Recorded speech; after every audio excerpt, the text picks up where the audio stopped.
Are we ready? Are we recording? Are we streaming and recording? It appears so. All right, perfect. This is not sponsored by Monster.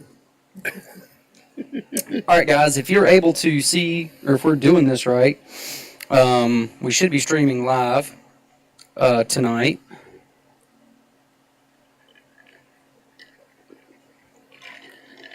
Yeah, I guess we are. I guess this is working. I see that people are joining right now. Yeah, okay, perfect. All right, cool. Sorry, hey everybody, thanks for joining us tonight. We're all new. We decided to do a Q&A tonight with Beau Alexander for our first Facebook live. We also decided to do a charity raffle for a great cause for Samantha Spearman. If you guys have followed our Facebook pages, you can see the link to her GoFundMe. And what we're going to do tonight is Samantha can't be here in the studio. She's actually at home, but she's listening and she's able to monitor her GoFundMe page. So everyone who donates any money tonight, $1, $5, whatever, she's going to keep track of. And at the very end, she's going to text me the winner. And tonight's winner wears one of these Samantha Strong t-shirts. And this is to help her in her battle with breast cancer. Samantha is actually going to come on the show in October in support of Breast Cancer Awareness Month and tell her story. But due to some upcoming treatments and whatnot, she won't be able to. So this is to help her out tonight. And again, if you've ever had any questions for Beau related to music, or you always want to hear some stories or whatnot, feel free to comment. And we're doing this for the first time ever, so we're going to try not to muck this up. Is her link up there? How do people access her link? You can go to Appetite for Discussion. You can check out Kevin Head on Facebook if you're friends. You can look at her Facebook, Samantha Finley Spearman, and you shared the link as well for the GoFundMe, so they can go there and click the link and donate during the show. Okay, so yeah, to keep the live situation going and to be able to do that at the same time, just open another tab. Another tab. Brandon taught me earlier. Well, I'm not very savvy, but and as always tonight, also whoever wins the Samantha Strong shirt also gets a States Vegas t-shirt. That's correct. Absolutely. Fantastic. Oh, and this is Kevin behind running the show tonight. We thought we'd have everything's the first time tonight. What a way to break it in. I feel very nervous. Right. And also, if you can name tonight's intro song, title, and artist, you win an Appetite for Discussion t-shirt. That's it. So we can show them what they win. All right, there it is. It's over here somewhere. There you go. You got it? Perfect. Boom. And I'm even going to throw in a sticker. Fantastic. All right, yeah, so thanks, guys. So let's get the intro song started, and then we'll get right to it.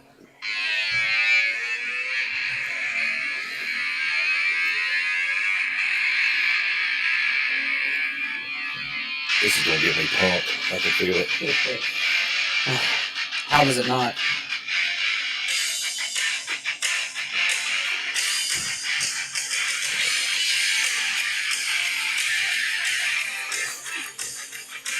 It makes me feel so good. I get so happy, man. I feel so good when it hits your ears. Oh my God. When it hits your ears. All right, guys. Title, artist, you know the drill. You win the shirt and a sticker. All right. So, Beau, man, thanks for coming on. Actually, yeah, thanks for having me. I really do appreciate it. Yeah, man, absolutely. I'm glad to be a part of the first one. Yeah. Not the first show, but not the first show, but the first time we're doing the first of everything. Yeah. So, bunch of virgins around here. Yes, when it comes to this. So, we've known each other for a very long time, but I don't even know if I've ever asked you the question of how you got into music, period. Like, take me to the very beginning. Like, what got you interested in music? What got me interested in music? It's going to go back to the high school days. I guess it was my senior year in high school. I was hanging out with Josh Myers, who a lot of you know, Terrence Hamby, and Justin Bobbitt, and we were all hanging out. We all used to get together and hang out and stuff like that. We were all into music, listened to music all the time, and Terrence loved to play guitar and was and probably still is an amazing guitar player. So anyways, in our interest in music and him playing guitar in front of us all the time, we decided that, hey, we would, got that under control? Mm-hmm. All right. We would all kind of pick up an instrument. Josh started picking up drums as he wanted to play drums, and I decided I was going to throw my hand at bass, and never became very good at that at all, but it was still fun, and that's kind of where it all started. I mean, literally, like, in Terrence's house one day, I think, we was just like, all right, let's form a band, and Justin Bobbitt was there, and he used to play guitar some too as well, and it's like he just became the designated singer, and so anyways, we started a band, and it was called Unit 47, and we put out some songs. We had a couple little records, I believe, and started with that. We were playing some shows around. We played with Five Times Down a couple times in Charlotte. And, I remember I was there in that show at Statesville, the old Pterodactyl. Oh yeah. Do you remember that? Yeah, oh yeah. Absolutely. I was there. We played with Stuck Mojo there too. You did play with Stuck Mojo. Yeah. I totally forgot all about that. Yeah, that was man, that was one hell of a night. But I mean, From what I remember. Yeah, right. You know who I think had the best time at that show? Who? Pete Mahaffey. Pete went nuts. He had a I great think time. Pete still Shout had a out good to time Pete off of that one. Mahaffey. Oh yeah. Yeah. Love you, Pete. So anyways, we started playing shows. We played some decent sized shows, just regionally around North Carolina. I don't even think we ever got outside the state and played shows. But anyways, it turned out to be a lot of fun. We were all started college, the whole 9 yards, and we were still trying to do it and all that sort of stuff. We went in the studio one day to record some songs we had wrote, and we were going to put together an actual record. And we got in a studio, and it was low budget studio, nothing big and fancy by any means, but there was a full soundproof room, and the guy that had the recording console, which wasn't very big, was actually behind a glass, and it had a nice little feel to it. Yeah. But as we went in, and that was kind of as we were starting to, I wouldn't say die down, but maybe we were starting to go our different directions and not had the same passion for it as we used to, Sure. It was like, let's start looking through that glass. I was like, man, that little console right over there is pretty neat, and I was like, I wonder what, how you get into that. Right. So the knobs didn't intimidate you. I mean, there's a shitload of knobs. Well, like I said, it wasn't necessarily as big as some of the ones that you see, The ones that you run now, right? Yeah. That are the size of that couch. But they all do the same thing. Okay. You know one, you know them all. Anyways, so that's kind of what sparked that interest of getting into like the recording aspect of things and stuff like that. And when that piqued interest, I decided to start looking at, Terrence and I, and I think a few other, Justin, and heck, Josh as well. We all started looking around, and we found Full Sail University down in Florida. It's in Orlando, right? Just outside of Winter Park. Oh, yeah. Okay. Yeah. And we found that, and we started looking into that, and they did, at the time, this was late 99, I think we were looking at this, and it took 1 year, but you got a 2-year associate's degree in 1 year for a recording program. And so I decided to go for that.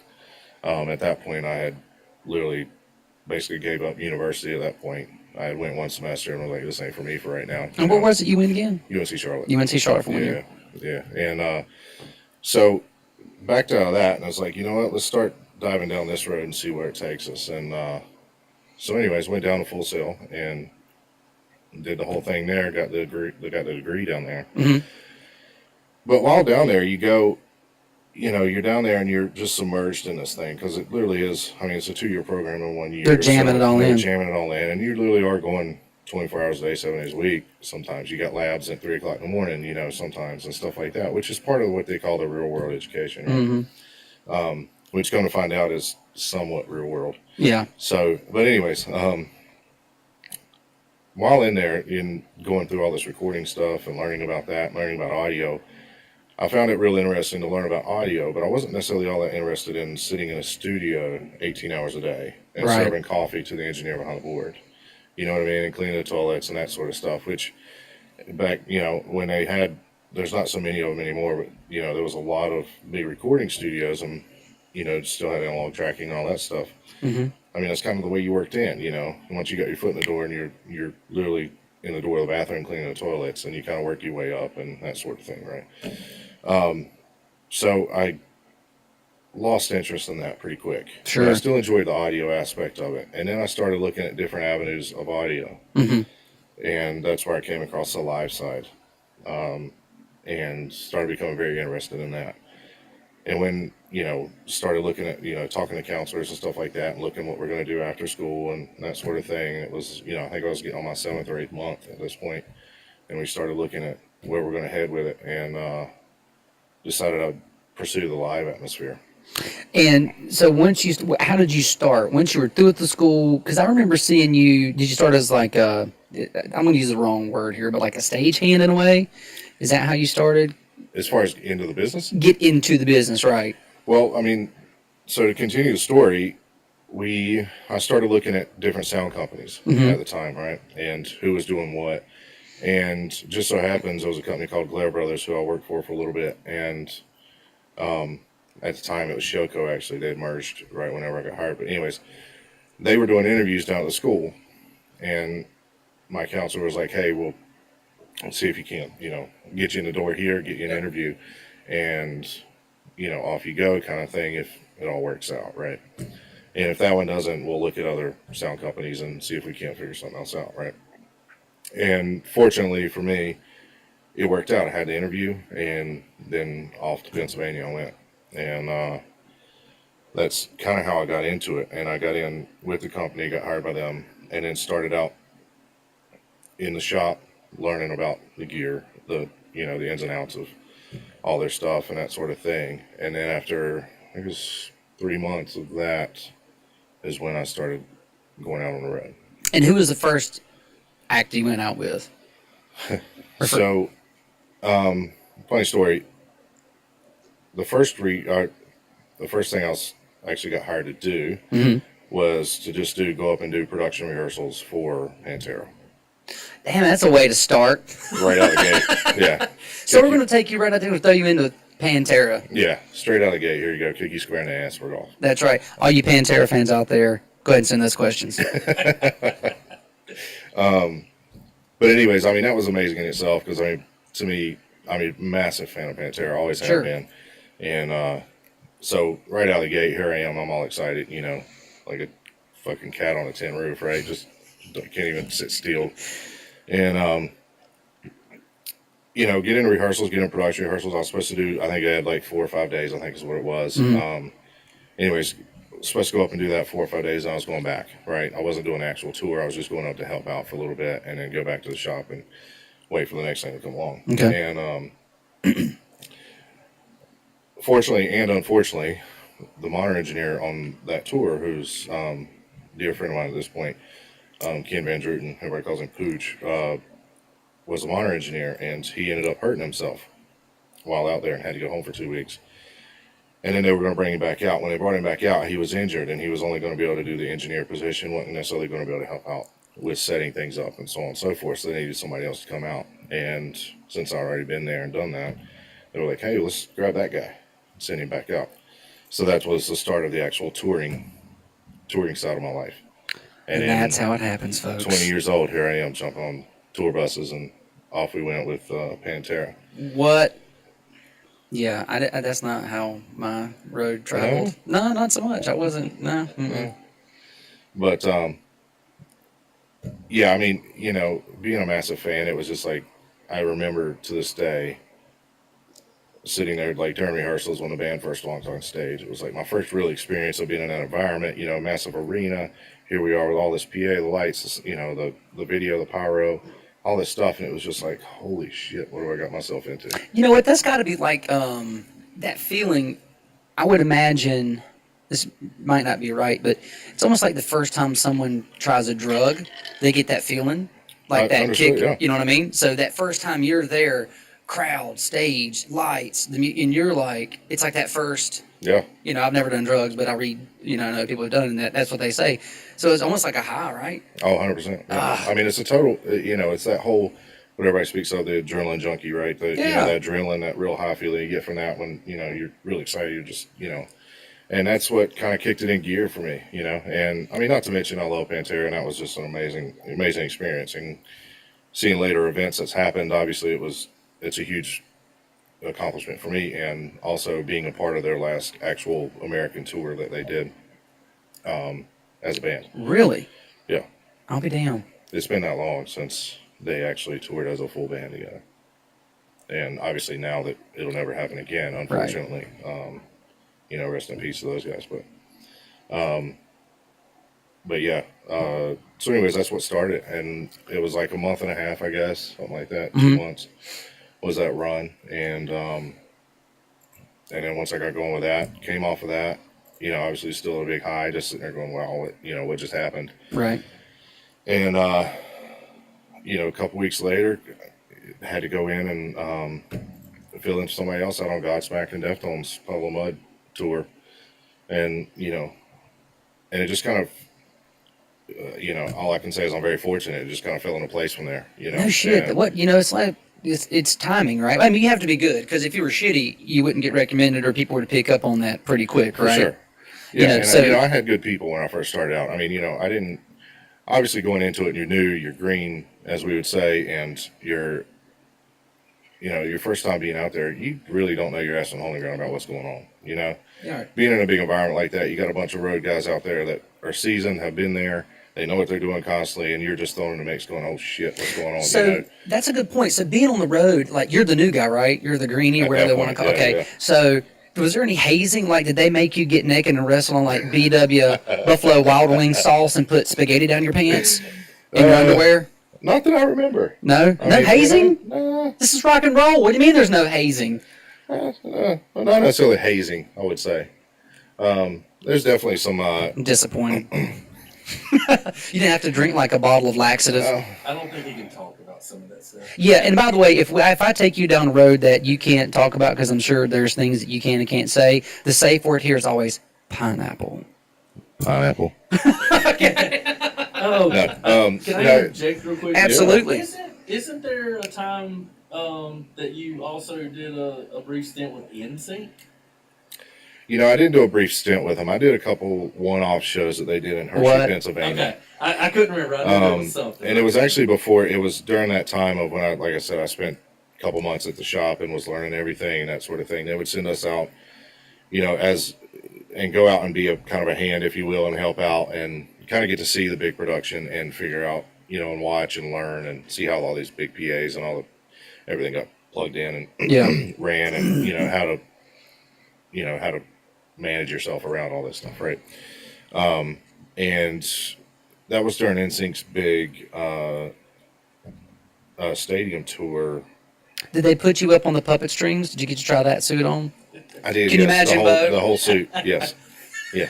That one's always stuck out in my mind so much because we always have discussions about these huge bands and stuff. Yeah. And like rock and roll, and then Bo would be like, well, you know, I did go around with NSYNC there. So. Yeah, you know, I did. Bye. So, Yeah. You know, Justin Timberlake taught me the dance. And you know, I'm pretty much a secret NSYNC huge fan. So. Oh yeah, of course. don't just paint Bo in a rock and roll corner, okay? The man dips his toe in many ponds. Oh man. So you went and did that. You get to see the big production, and then you take that knowledge and then you put it into what you're doing now, and or in that time. Right. And then you started. What was it like? Godsmack, you said, and Yeah, it was a co-headliner tour between Godsmack and Deftones were the two co-headliners, right? And Yeah. Puddle of Mud. And it's funny we talk about this because that was Puddle of Mud's very first big tour that they ever were on. Right. And it's before Wes completely lost his mind. Yeah. And sweethearts, man. I mean, all the bands were sweethearts. And, you know, Godsmack, Deftones, everybody, the band, the crews, all 9 yards were just sweethearts. And they still are to this day. So I got friends that work for all of them, and they, you know, swear by them. But Puddle of Mud, though, I mean, they were a great band and a ton of fun to be around. You know? Yeah, sure. And that, like I said, that was before he figured out what cocaine was. So Yeah, you know, I think he was one guy you could look at and tell he was enjoying being a rock star.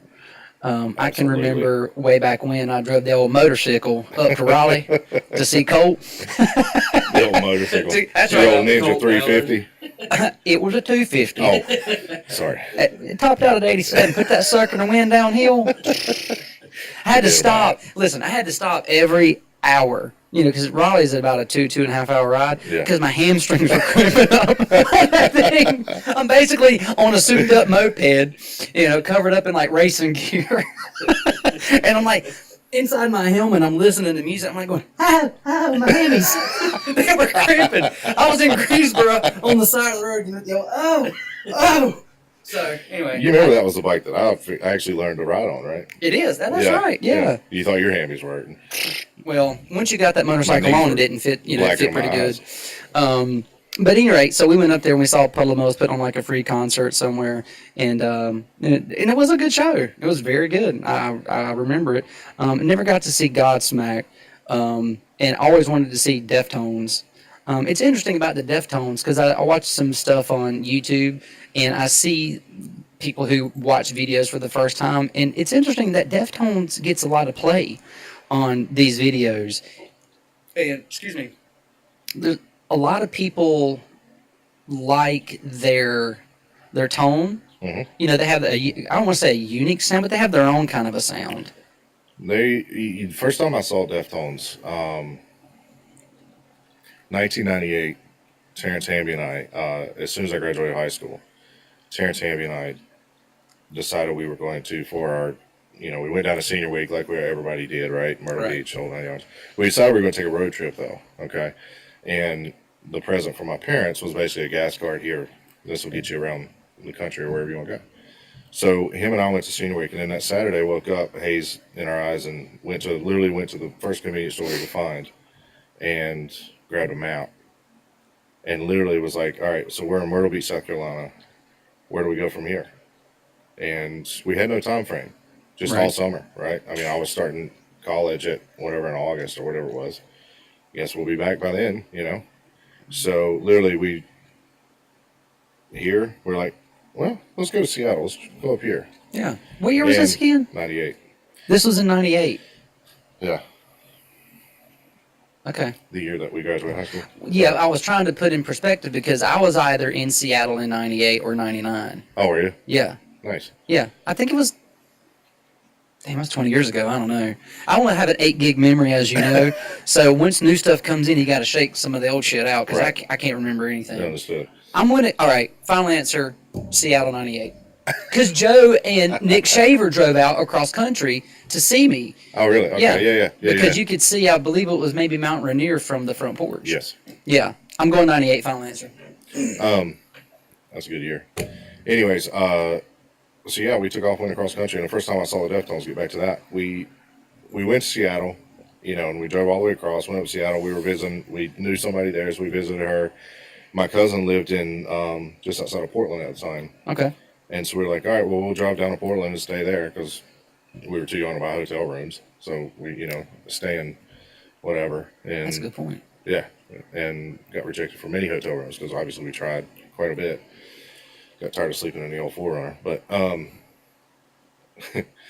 anyways, we stopped in there and we were like, well, what do we do? We're 17, 18 years old. Yeah. And, looked around, looked in the paper, and they're like, oh, yeah, well, there's a festival happening out here at the horse track or whatever it may be, right? And so we decided to go there. And they played at like 2 in the afternoon on whatever day we went. Mm-hmm. And that was the first time I ever saw them. And I remember seeing it, about the only band I remember seeing that day, not for recreational reasons, but they just stood out that much. That they played. The crowd started giving them so much shit that they started, like, Chino just stopped and was like, started yelling at him, like, throw everything. They were throwing stuff at him and crap like that. And he's like, just throw everything you got, fuck it, just throw it, blah, blah, blah. Raising hell at him. And so, the crowd obliged. Right. And for 5 minutes straight, got every beer bottle and hot dog and piece of popcorn they could get their hands on, And anyways, they continued, but they were great. And they, since then, have been definitely, on the top part of my list. Are they still around? Absolutely. Okay. I haven't listened to them in a long time. They just finished up a record cycle, I believe, Okay. and I want to say they had a few things the rest of the year, and they were looking at possibly doing another record and getting back out.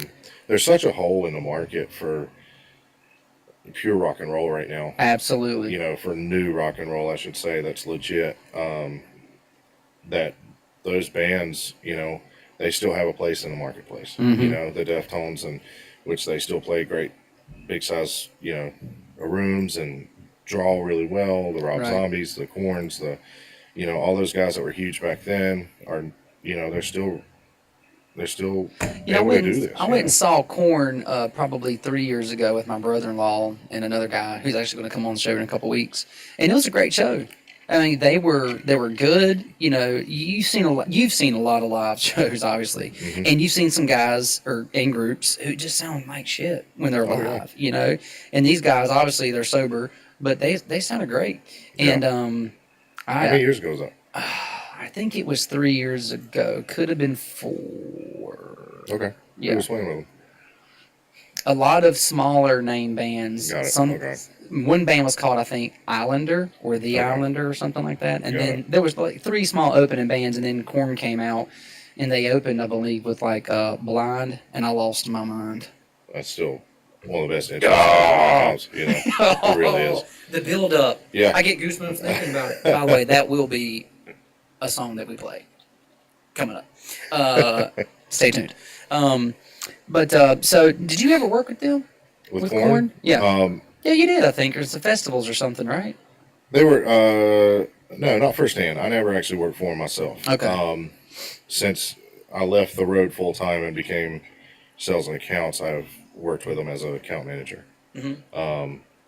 In the past few years, and you know they're as good as ever. I mean, you know, going out and starting tours with them and seeing them live and seeing how, you know, everybody but the drummer is back, you know, Yeah. and it's a full band and they love it, man. They're just having a great time. And Good for them.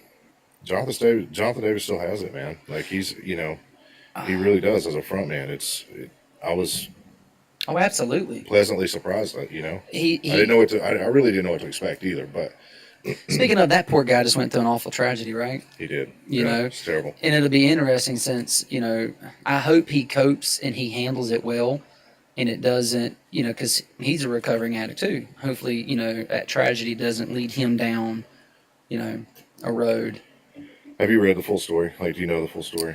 I read this when it came out. I believe it was like he had just like taken out either a restraining order or divorce papers There's were a long filed. history. Or, There's a long history Yeah, before yeah. that, though. But yeah, I mean, I don't want to dive into it too heavy, but sure. there definitely was some history there, and Right. it wasn't, you know, It wasn't cupcakes and rainbows. for sure. Right. So, you know, the worst part is the kids were involved. I mean, are not involved, but they were affected, I should say. So Yeah. that's by far the worst part of it. But yeah, they just did the 20th anniversary. It was only like four or five shows of Adidas? No. No. Life is Peachy. What is the first album? no. It's been longer than. Is it the one that had Chutes and Ladders on it? Like that album? No, that was. Hell, I can't remember. They just finished it up like a day or two ago. Oh, really? And So they tour playing that album? they only did, like I said, only did like 4 or 5 shows, Yeah. but it was that album, and they did.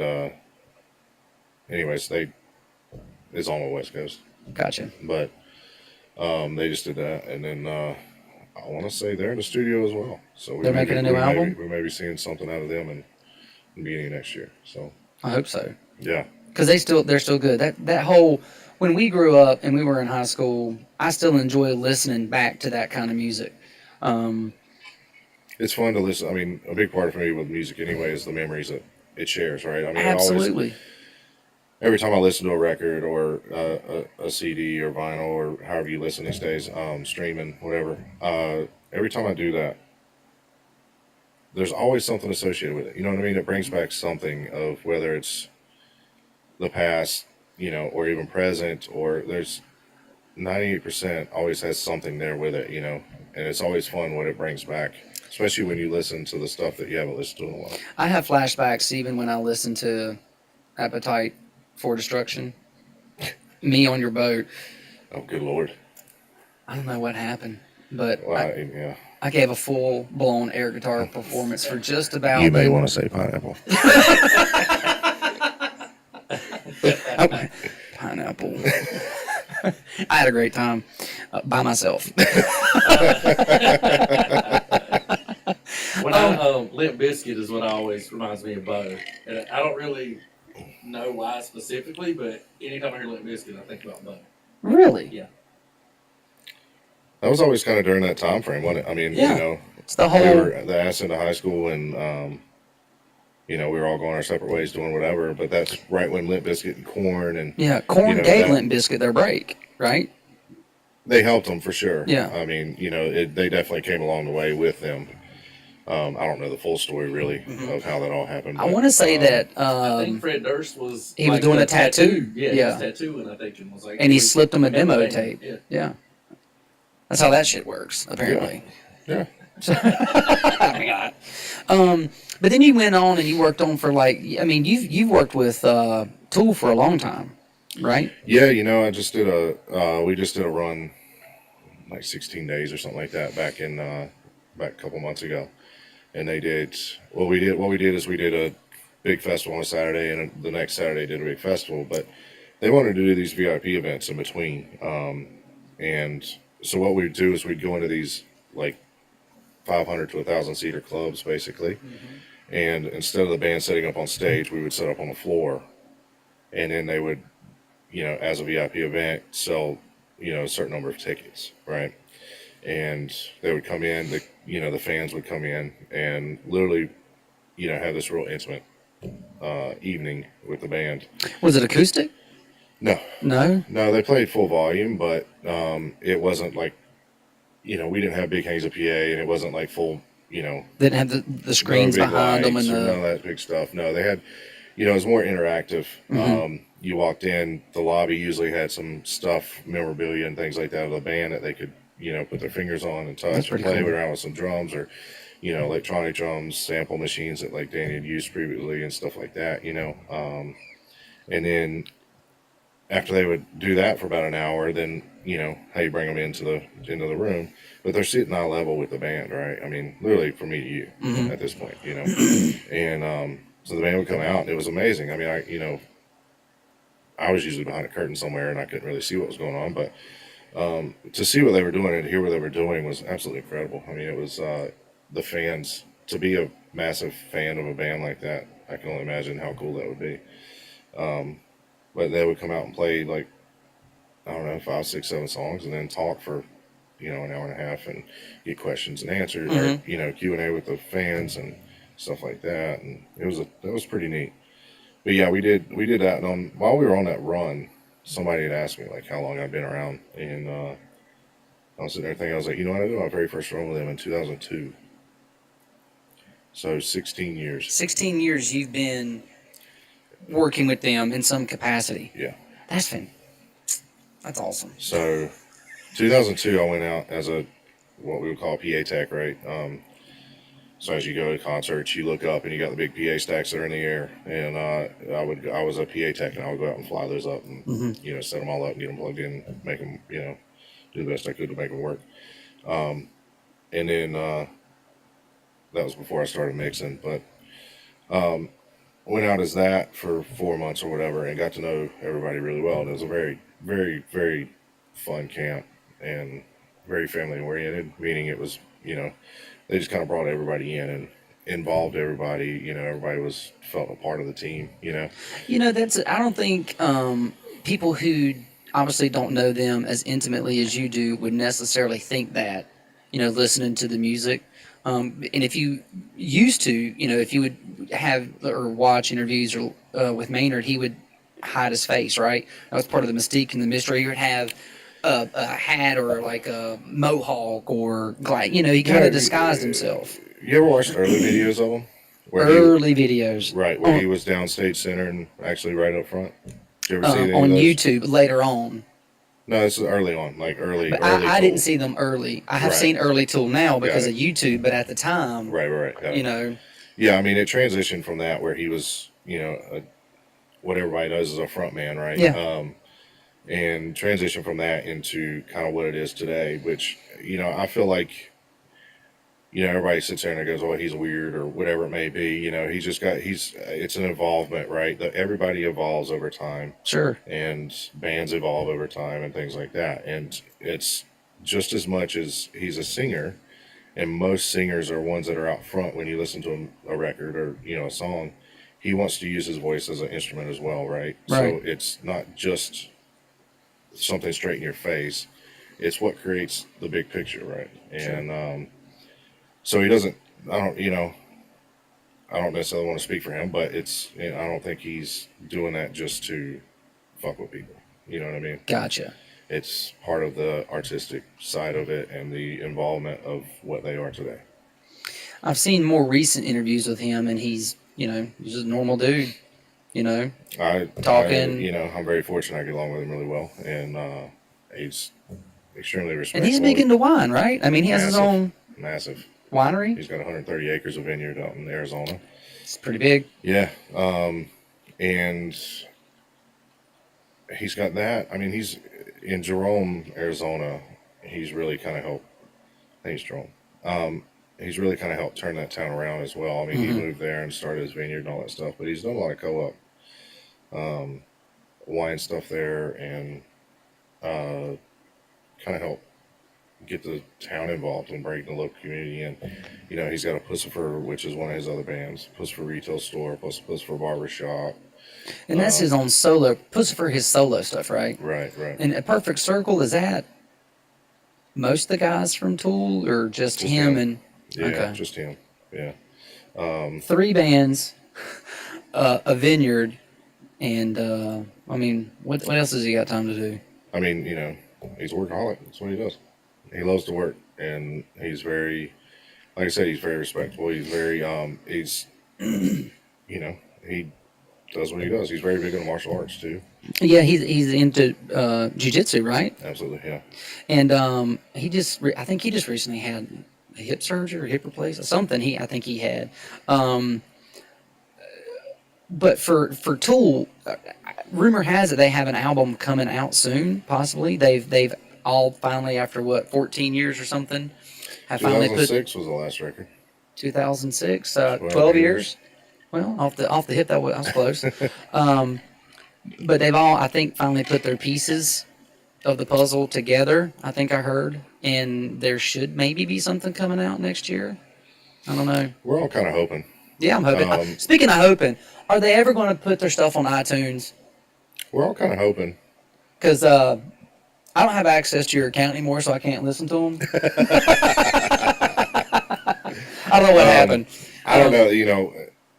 During that whole run that I was just talking about, that 16-day run we did, that VIP thing, obviously the first question I've seen like everybody's mouth at every night when we get started, what's the story of the record? What's the story of new music? What's going on? It's like, and Adam, who's a guitar player, always, he'd grab the mic almost first thing and be like, listen, we're going to get to it. Just, calm down, blah, blah, blah. But, if you've waited 12 years, what's another 6 months? Relax, everybody. Right, exactly. But they are currently working on one, yes. When and where we'll see it, I don't know. And they're doing it at their pace. That's what they've always done. Right. They work how they want to work, and I respect that. That's just what they do. So, but I do know that, I think Danny's done with his drums, and I believe Justin's done with bass. And as we were finishing up that run that we were doing, I think Adam was getting ready to go in and start doing some guitar stuff. So, and that's kind of the last I've heard. I haven't really spoke to any of them recently. So, but they do it. They kind of work as they work. It's just kind of what they do. And well, they've earned the right now, and they've they don't have to grind necessarily, so to speak. But they're all still passionate about what they do. Absolutely. So that when we'll see a record, who knows? So what was it like working with Kid Rock? Because you did a stint with him. I actually remember you doing something at like a Center City Fest or some festival in Charlotte many, many years ago on stage. Shit, that was 2002 as well. Yeah, it was Center City Fest, you're right. Bam. Look at that memory. That one stayed in the 8 were gig. I was getting ready to say that got locked in there somewhere. It's in the long term. It's in the vault. But you have worked with him more recently, within Yeah. the last 6 years or so, maybe Yeah, 8. I did. Let's see, 2011 is when I got back with him. And yeah, I went back, and when I first toured with him, same as Tool. I was a PA tech and just went out and flew PA and went home basically. And then once I started mixing Tool in '06 and became an engineer from there.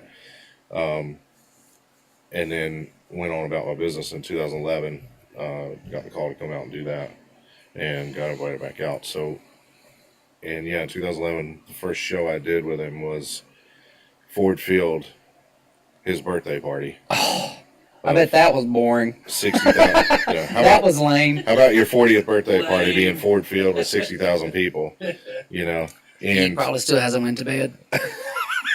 you're probably right. So, but it, you know, how was it working with him? It was fun. Yeah. All in all, in the big picture, it was fun. The crew and the band are fantastic people, and I'm not saying he's a bad person by any means. Sometimes he can be a bit tough to get along with. Yeah, I'm And- sure. I mean, I'm sure and most of everybody, us are. you know, I think you and I have had this conversation before, but everybody, you know, they have their moments, right? Yeah. And, you know, you're in I the have mine. limelight. Right, you're That's in the my limelight. Yeah, you can ask mine too. In the limelight, hundreds of days a year, and you're expected to be, you know, Jolly Roger every time you get out there. It's like, that it just don't happen, you know. Everybody sees the real person, and everybody, you know, and some days are good, some days are bad. And so, you know, I've only seen him once, and my brother and sister-in-law actually went and saw him a few months ago. And the one down in Charlotte, Yeah. the greatest show on earth or whatever it was called. I think so. And, you know, I went to that one. I don't think they're, at the time, they were obviously fans, but Yeah. they left that show with a much more respect for him, for his showmanship, the artistry, and the talent that he has, because he put on a hell of a show. And that was- they were blown away. And I, too, because when I went and saw him, he played every instrument on stage. I mean, there's not a lot of... And we'll jump on the turntables and mix it up like crazy, too. That he will. Yes. Yeah, I mean, he plays all instruments, and he usually does it every night. And his showmanship and him putting on a good show every night, I don't know of an audience member that's ever walked away going, that just sucked. Yeah, I mean, it's a fun show. It really is. No matter if you like his music or believe what he believes or whatever it may be, right. you know, that you see in the press these days, it's, you know, he puts on a fantastic show. He really does. He does, and I was going to say the same thing. Whether you like him, hate him, or love him, if you want to go see someone who, I don't know if you ever master, but I'm just going to use it, master their craft. I mean, this guy, he's great frontman, and it's just entertaining. I like going and being entertained. You know, I don't want to go to a show and fucking yawn, okay, and go, well, that was enlightening. You know, no, I want to go, I want to have my socks knocked off. You know, going to Motley Crue, okay, guess what? Vince Neil is fat. He can't sing the songs anymore. He can barely talk without getting out of breath and sweating. Yeah. But guess what? They masked that. Well, actually, Vince could never sing. Let's just be real.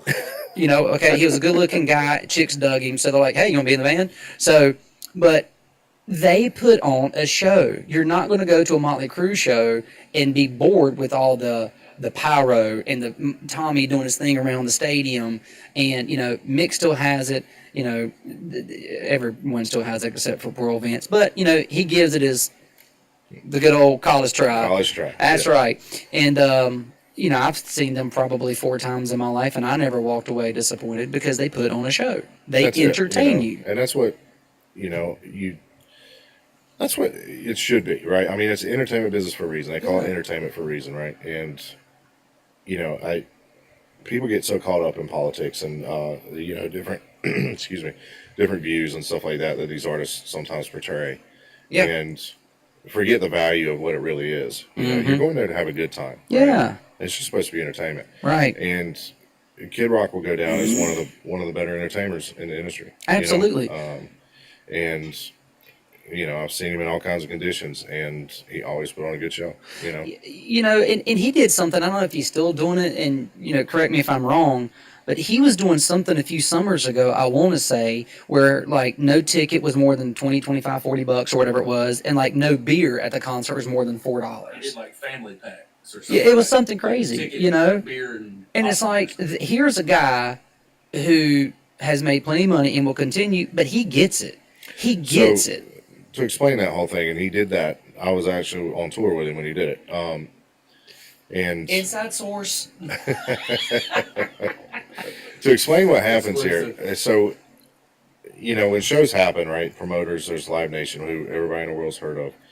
They're promoters, so they buy an artist, they buy the show. Basically, an artist puts together a show, and they want to tour it, and so a promoter usually buys that show for a certain price. That's what it costs to get that artist there and perform and out the door, right? So what Rock did is he decided he would take half the risk instead of putting all the risk on the promoter. Because once a promoter buys a show, they accept all risk of whether or not audience is going to show up, right? Right. So if he came in and said, "Hey, I'll take half the risk and we'll go 50-50 in this deal," meaning every single cent that's spent, every single cent that comes into the venue, we split 50. So that's parking, that's beer, that's T-shirts, that's you name it, every bit of this. Whatever money comes out of the pocket. Right. So if you start looking, if you know the numbers of what his shows used to cost versus what he was getting then, yes, he accepted half the risk, but it actually drew enough people in, and you bring in, and he also knows his crowd, right? Of course. So $4 beers is a lot more appealing than $20 beers to his crowd. All day. I could drink $4 beers all day, and 20 was hurt. Anyways, he accepted all the risk, and that's kind of what happened. So he put that whole thing on, and that's where it went. And I think he did it a couple of times. I know I did one run with him when he did it, and it was pretty spectacular. I'm sure. To see, number one, that he did it. I respect him for doing it. But number two, seeing the people that came out of the woodwork to come to that show. Sure. That's going to open up doors to people who wouldn't normally be able to go. Yes. Right? Yes. And that's we can't forget those people. Right. It's so hard to take a family of four to a football game or a basketball game or hell, even a baseball game. You game. can't hardly do anything. Hell, you can't take them to the movies. No, you can't go to the damn movies, man. That always surprises me. It's ridiculous. $10 to go see a damn movie. I don't know where you're going, but it's 12 here. Damn old Statesville. But so I know there's a lot of people who talked to me about this show, and they were excited about hearing your stories with Kid Rock. But a lot of people want to hear what was it like to tour with Green Day, and you actually played with them when they were inducted into the Hall of Fame, right? I was there with them. Yes. You were there with them. Yes. I didn't not play with them, but you were. Well, you know what I mean. He did not play every instrument. Well, that story just sucked. But no, and they actually call you, right? I mean, they put a call into you and was like, "Hey, we want you." Yes, and that's who calls? Like who calls from them? Does Billy get on the phone and he's like, "Hello, it's Billy. Hey, what's up, buddy? What are you up to?" "Oh, I'm taking a shit and reading Facebook." "Oh, okay. Hey, can you come play the Hall of Fame in the induction?" Let me get back to you. I'll get back to you on Facebook paperwork. Kind of busy. Who has that? So who contacts you? Does the artist contact you, or? A lot of artists I do remain in contact with because you build a personal relationship with them over time. Because as a mixer on stage with them every day, you're mixing with them and working with them hand in hand, right? But when you get hired, or they getting ready to do another show or run or whatever it may be, right? There's usually a production manager in place, or the band's manager usually starts calling personnel. Fortunately, for I think it was 12 or 14 years with them, they gave me first right of refusal. So, anytime they did stuff, I'd always get the call first, which was awesome, and very thankful for that. I mean, if I could sum up touring with them one word, it's fucking incredible. One of the best. You talk about live acts and entertainment. Yeah. Billy Joe is second to none when it comes to being a front man. I mean, he brings audiences in like I've never seen before. And working with them, and a lot of times it's not the same show every night. You know, I mean, sometimes Really? we would do 2 hours, sometimes we would do 5 hours. A 5-hour show. Oh yeah, you know. And You might as well say you went to Mars. That's unheard of. I felt like I went to Mars after that, but no, we that was one of the best parts of working with them. It wasn't sitting behind a console and listening to the same 14 songs every night and going home, right? Damn. It was, Billy we always had a talkback mic set up on stage with him, and he could go back, and that's how he communicated with everybody on stage. Mm-hmm. And he would usually run the show that way.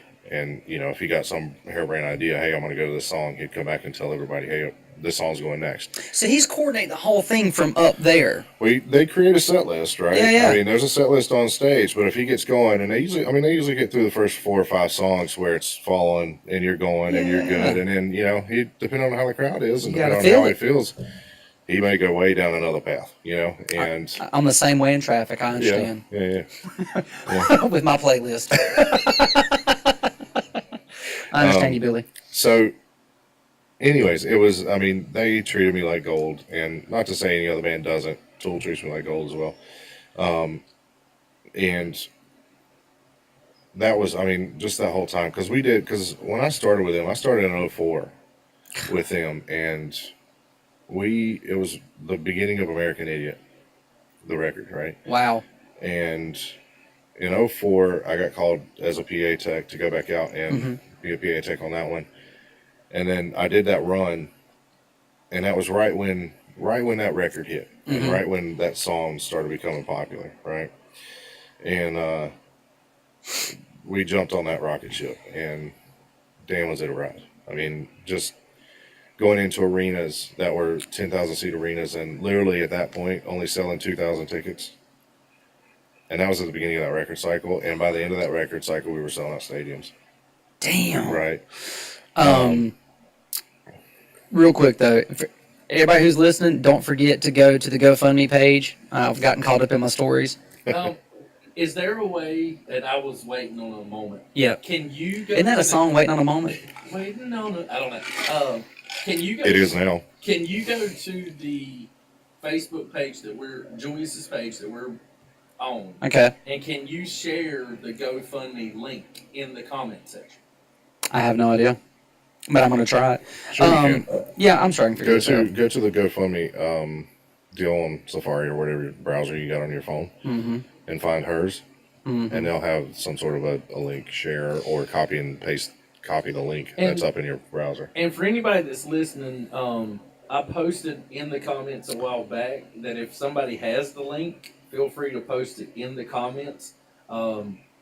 We're doing this on Julius's page and trying to spread it as much as we can. So share it with your friends. Share the link. Don't forget anything that you donate, $1, doesn't matter, whatever you have, to Samantha. You will be entered to win T-shirts and stickers and all kinds. There's all kinds of cool stuff for tonight. So just not to mention, you're getting swag, but you're helping out the cause, really. That's the big. Samantha just shared the page, so thank you, Samantha. And we're all here to support you and everybody that's listening. Thank you guys. And the GoFundMe is now in the comment section. So how do I share this on Julius's page, or let's just tag him in this, or Just write in a comment, right? Yeah, if you just pull up his page. And No. sorry everyone, we're new to technology. Amateurs. I absolutely I still Bo's don't the know only what one I'm who doing. knows how to do all this, but he's being interviewed, so I'm stuck back Ooh, here. I Sweating. think I I'm know glad what you I'm I'm think I know how to sweating do back it. here because I'm. No, we don't know what we're doing. Like we said at the beginning, we decided to do first for everything. Yeah. Tonight's a first for everything. Here we are. I'm now some sort of engineer as of tonight. You are. I'm Oh, like thank you Beau. for. I'm like Beau. You are. You're mini Beau. I'm like Beau. I'm on Mini board right Beau. now. No, that's my son. He is a mini Beau. Yeah. And Brandon shared the link. So yeah, everybody, you have the link. Please click on it. Share. Donate anything you can. Samantha will greatly appreciate it. I did. I was able to raise $15 today at work because we had a little party, and I ate for every wing that I ate. That's called Braveheart from Wild Wing Cafe. Our VP of Finance Neil donated $5. I could get 3 down. I'm still not How's right. your tummy? feel right now. Well, it's okay for now, but I have a feeling. Pineapple. Oh, it's not going to be a pineapple. I was going to try to go more than 3, and I couldn't do it. I physically couldn't do it. It was awful. It was terrible. I don't know if I've never heard of this Braveheart wing. So it's a Braveheart wing from like Wild Wing Cafe. Don't want it. No, don't. Why would you ever do that? If it's hotter than mild, I can't do it. Dude, there's some dude who at work, he ate 5 of them things. I mean, he was popping them like they were Scooby snacks. And I'm like, I'm over here physically in pain. And he's just like, that's not bad. Licking the bone and throwing it.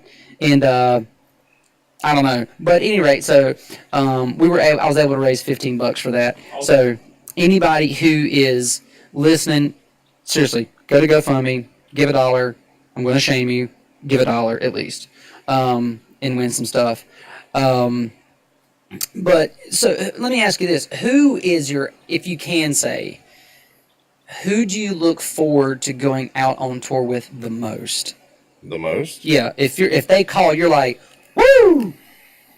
Well, I mean, probably now it's a little different, but well, so Green Day and Tool, I kind of did this with for a long time, right? Like one would tour, the other one would tour, the other one would tour, and it kind of, I was able to stack it really well and kept me busy for a long time. And I mean, they're fantastic bands, and most importantly, though, they treat us all like family, right? Mm-hmm. And that's what definitely makes it worth doing.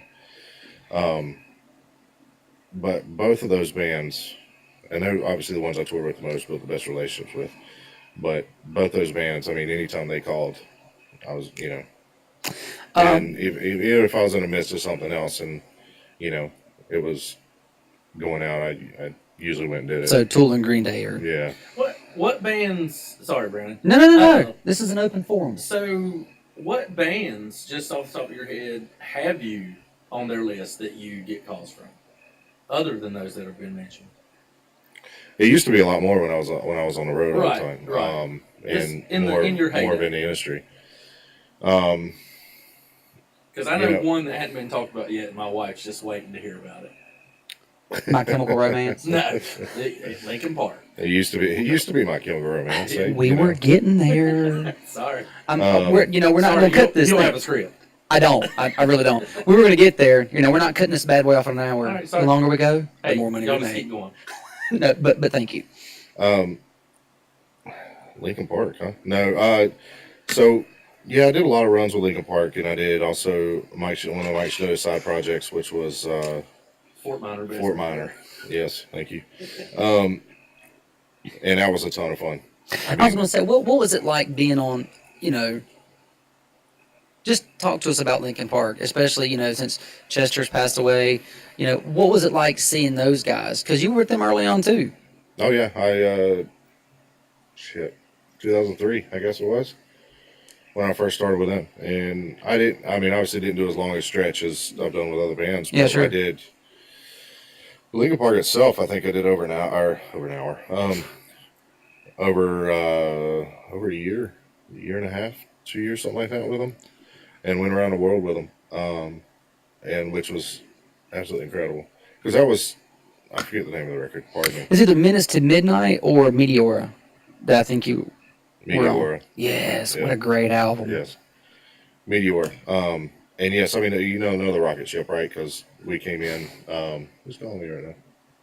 We're doing a show, people. Yeah. I'm kidding. And that's why I'm looking at my phone, because I'm getting text messages. I'm trying to make sure that the GoFundMe and everything's going. I usually don't touch my phone during this, but this is something different. Sure you don't. No, went around the world with them, and they were, like I said, just fantastic. They really were. Another group of people that were, call them family, and a lot of friends that I made then on that tour still work for them now, even to this day. Mike Shinoda's out on his solo project right now, and I'm sure if you watched any videos of it, you'll see that's kind of helping him deal with the situation. Absolutely. And he talks about it a lot, which is very cool. So I think you see a lot of intimate side of Mike in that, right? A little bit, very kind of digs in a little bit. He's letting you in. He's Right. letting you feel what he's going through. It's a very Right. emotional album. Yeah. You can feel the pain. You album's can hear it. incredible, though. It's very good. Man, it's incredible. Kevin actually is the one that brought it to my attention that it was so good. Yeah, and I was he brought it to mine as well. Thank you. And so, anyways, yeah, Mike's out doing his thing, but you know, the good thing about them is once you're in with them, I mean, you're in. You know, the guys. There's a friend of ours, Jim Digby. He's been there for. Hell, he started in 03 or 04, 03, I think it was, back when I first came aboard as well, and he's still there to this day. I got a question. And the guitar player, he wears headphones like this. he sure does. He's got earplugs underneath him too. Is this to protect his ears? It is, yeah. What a smart guy. And their stage isn't very loud either, but it's he's just very cautious of it. Yeah, Good for him. yeah. And what was one of the you toured the world with Linkin Park? Mhm. What was probably the coolest place that you guys played? Malaysia, Kuala Lumpur. Gesundheit. And there was no delay. Like, Well, he I knew mean, that was the, Oh, I was saying, and what was that? I don't know what you said. Well, But it was at a point where I don't think a lot of shows were even going to that market at that point in time, right? There wasn't a lot of people that were.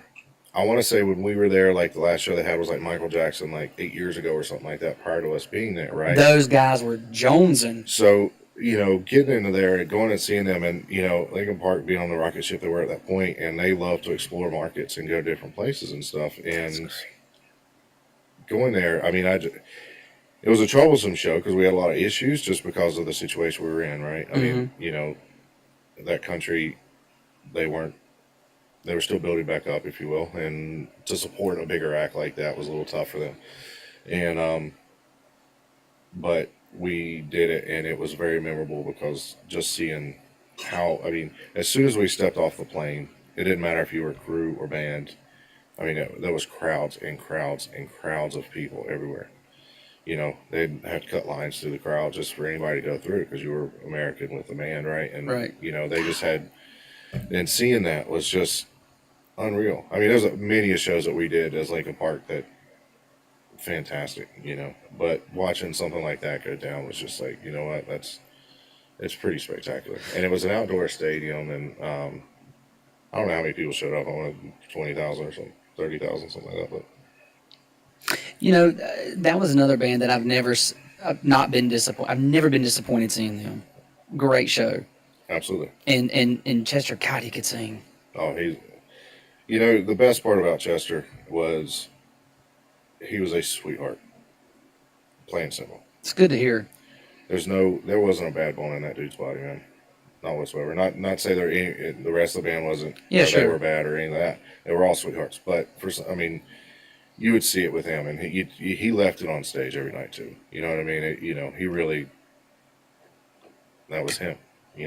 Great front man. Yeah, great front man, and just a sweetheart of a person too. And hanging out with him outside of a show, like a day off or something like that, maybe band and crew went out to eat or something. It was just fun. This is a good time, always. Where was of all the places you played and traveled around the world? You told us what was like.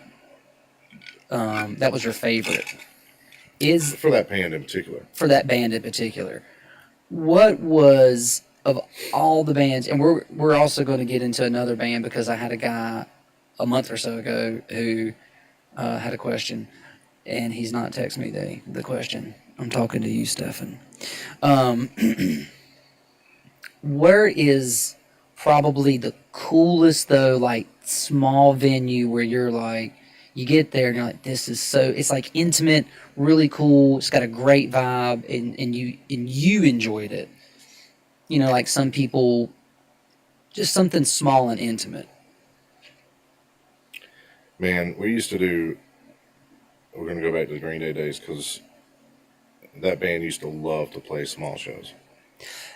And when I say small shows, we're talking 100 people shows. Really? Green Day like to play that? Yeah, total club band.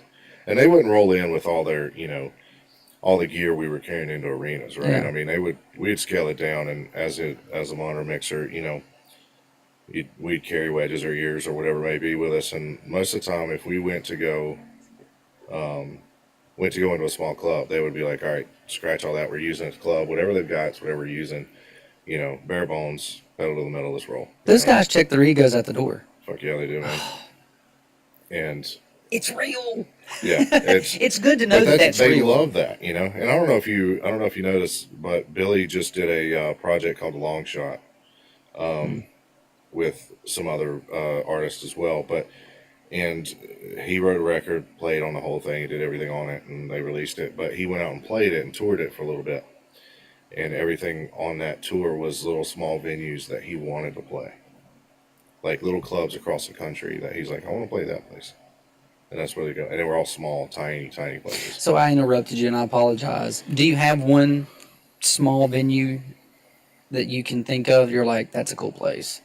This tiny basement in Brooklyn called Backdoor Molly's is amazing. I'm an asshole because I can't remember the name of it. There's a place in San Francisco that we played. Kevin just nodded on the monitor.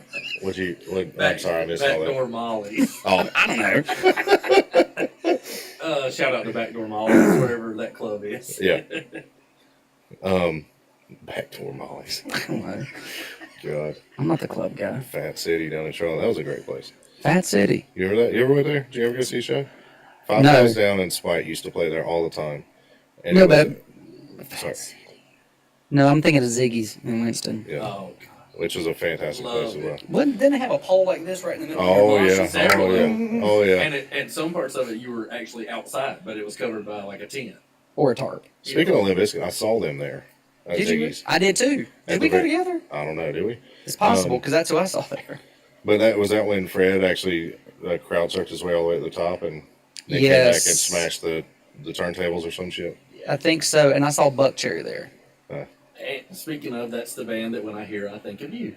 Oh, But thanks, buddy. I don't even want pineapple.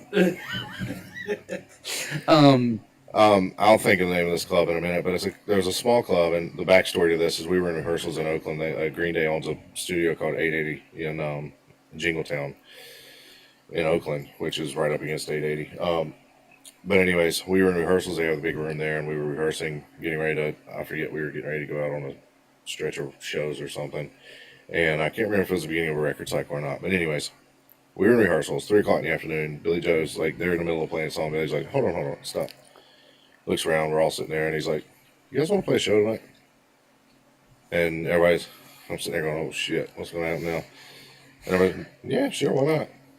So, calls over Bill, who was part of the management team, and was like, hey, find us a club tonight. Let's go play. Just find a club. Yeah. And so obviously, I mean, it didn't take long, obviously, but, we found one. It was one of those small clubs. It's like a smaller version of Amos's, okay? You remember Amos's with the top Another good balconies, place. right? Mm-hmm. And it was a small version of that where it was really tight. The stage was small. Like, I couldn't even be anywhere near the stage. I was down on the floor in the middle of an audience, right? Mm-hmm. Looking at the band mixing for them. And it was unbelievable. I mean, it was just super cool because that's one of the places. It was 3 o'clock in the afternoon rehearsing. Yeah, sure, let's go play a show. All right, cool. We got to pack everything up that you need, at least, your guitars, amps, blah, blah, blah. So we pack all that up. They rent a box truck, bring it over. We throw everything in there. We get there at like 7 o'clock at night at the club, and we load everything in. And I think they went on at 10:30, something like that, and played till God knows when. Could you imagine if Green Day just showed up at Delaney's? Right? Yeah. All I want was my spicy goldens. The next thing I know, bang! It's Green Day. So I mean that's one of the coolest experiences as far as small clubs go. Yeah. And they used to have a what was the name of their side project they had there for a little while? I'll think of it in a minute. I'll think of it. I can't remember it. But anyways, they'd play small clubs of this, but it was all different personas, right? They dress up in costumes and things like that. And you never really knew it was them. Hot Tub, Foxborough Hot Tubs is what it's called. And so anyways, but their personas were just completely drunk. Whatever, right? Yeah. Literally be 55-gallon drums on the side of the stage with PBR in it. Like, I mean, that's just kind of the way they played it, right? And we were over in London one time. Just played the O2 Arena, massive arena. or yeah, I think it was O2, massive arena. And they decided before, and we just did 7 shows in a row. They decided before they went on, they wanted to go play a club that night after the Green Day show on the other side of London. So we had finished the show at 11:30, whatever it was. We packed up what we needed into cars and went to this small ass club. I mean, there was no balcony in this place. It was like, I mean, tiny as hell. And set up Foxborough Hot Tub. They went on at 2 o'clock in the morning. And packed house, obviously. I mean, Yeah. most people figured out who it was, it was like just a packed house. And they played till 5. 5 a.m.? Yeah. Damn, that's a hell of a day. That was a hell of a week. I mean, 7 shows in a row. I mean, Those are 12. But, that's a good thing. Let's get into that real quick because a lot of people think, it's all parties and having a great. And rock and roll. That's right. But it's not because you're working your ass off. It's 12, 14-hour days what you do, right? Yeah. I mean, there's a lot of people that are 18-hour days or better, God. 19-hour days. And then you have to go and sit on a bus with some guy's stinking ass feet in your yeah. face. Yeah. You get a bunk. I mean, usually, you got a place to sleep. And you got your place to sleep. You close the curtain and you're out. And then you wake up when you get to your next spot at whatever time you wake up, And, I mean, you go out on a 2-month, 3-month run or whatever. I mean, that's your life, You're in a bunk. You're cruising to your next destination. You get off. Either you go to a hotel, which is basically, a hotel room, and you hang out for the day. What we like to call a non-show day, but you're still on a schedule because you've, got to do things. You got to be somewhere, and then back on the bus and you do shows again. I mean, it's constant. So, All right, we have a question coming in from Facebook. All right. First question of the evening comes from Chris Hollingsworth. He says, "What is your favorite international city to have a concert in besides Berlin or London?" Besides Berlin and London, they wouldn't have been on my top 10, to be honest. They would not have been. No. I mean, I love those cities, don't get me wrong, but being around the world and seeing so many different countries and cities, it's really hard to say. Man, that's a tough one. You got to pick one. Stumped on the first. No, not really stumped. It's just, I have to. He's just going through the Rolodex of memories. It's a lot to take right? in. Yeah, I mean, going down to South America, doing shows in like Rio and things like that, Brazil, Chile, places like that. I had a really fun experience in Chile, in Santiago, doing shows there, and I have to say that was, and Peru. Peru may have topped it. I'm going to go with Peru probably because you go down to South America where they don't, yes, there is some shows that come through there, but not a lot. Mm-hmm. And you've got diehard fans down there. And going through there with Green Day was unreal, And we did Peru, and they hadn't had a show in a while. It was kind of the same sort of scenario as Linkin Park story I was telling you about. Yeah. I mean, they were selling kidneys to go to the show. You know what I mean? I mean, it was... Not their own. Oh, well, who knows? But, well, maybe. The city accepted us. The culture was amazing. And it was just to see it all happen was just fantastic. And the show, I mean, watching the fans from start to finish, and I think we played 3.5 hours that night, if I'm not mistaken. And from start to finish, literally, Billy tries to tire him out. I mean, that's what part of his gig is. He loves to watch the audience get tired and him outlast them. Really? Yeah. And he loves a challenge. I like it. Yeah. And they would never give up, man. They wouldn't give up. No, they were right there with him the whole time. And it's those type of memories, and I'm standing behind the desk, I'm on the side of the stage, and yes, I'm watching one of the biggest bands in rock and roll play their stuff and watching what goes on. But then you got to take a second, like look out in the audience and see what's really happening, right? And just take that in, just take that in for a second, no matter what's going on right here for a second, just look away and see because that's the reason why you're there, right? Is of course what they're doing, the fans. I mean, that's plain and simple. It wasn't for fans that also have jobs. So looking out there, and you get sucked in, man. It takes your breath away. It really does. And you get in those big shows like that, and it's unreal. Like makes your hair stands up. Man, I couldn't imagine. And then when you're out on the road, then you come home, you have to go get your own pumpkin spice latte. Yeah, I don't have somebody going to get it for me. Do you remember you used to have the Starbucks card with this is what Beau likes. This is Beau's Starbucks card. You like vanilla something. And you would give it to the runner. Oh, yeah. Absolutely. And then you would come back and you'd be like, you want to go to Starbucks? He's like, yeah. And I see this card, with your name on it and, your... I'm like, what the hell is that? So the backstory of that, on Green Day tour, Greg Teen, the production manager, buddy of mine as well. He loved it. He became sober many years ago, so he found his love for caffeine and coffee and that sort of thing. So every day he would always make runs to Starbucks, right, and get coffee and have something drinking, and that's where it came from. And we'd always have our cards, and every morning, here's your card. Instead of that person going, well, what do you want? Yeah. You wrote it on your card, or you had, you put your little strip on there, and it said what you want. So you just handed it. Here's Beau Alexander's order, a vanilla, whatever, triple shot latte or whatever the hell I ordered that My one. wife is going to start handing me just little sticky cards with like what she wants on it. She don't even talk to me anymore. She's just going to say, change the channel. And guys, don't forget, please ask questions. If you've ever wanted to ask Beau a question about bands or traveling or music, feel free to go ahead and ask some questions. One thing I did want to ask you, though, it was about you toured with Rush on their 25th or 30th? 30th anniversary Their tour. 30th anniversary tour. What was that like, traveling with an older band with that successful?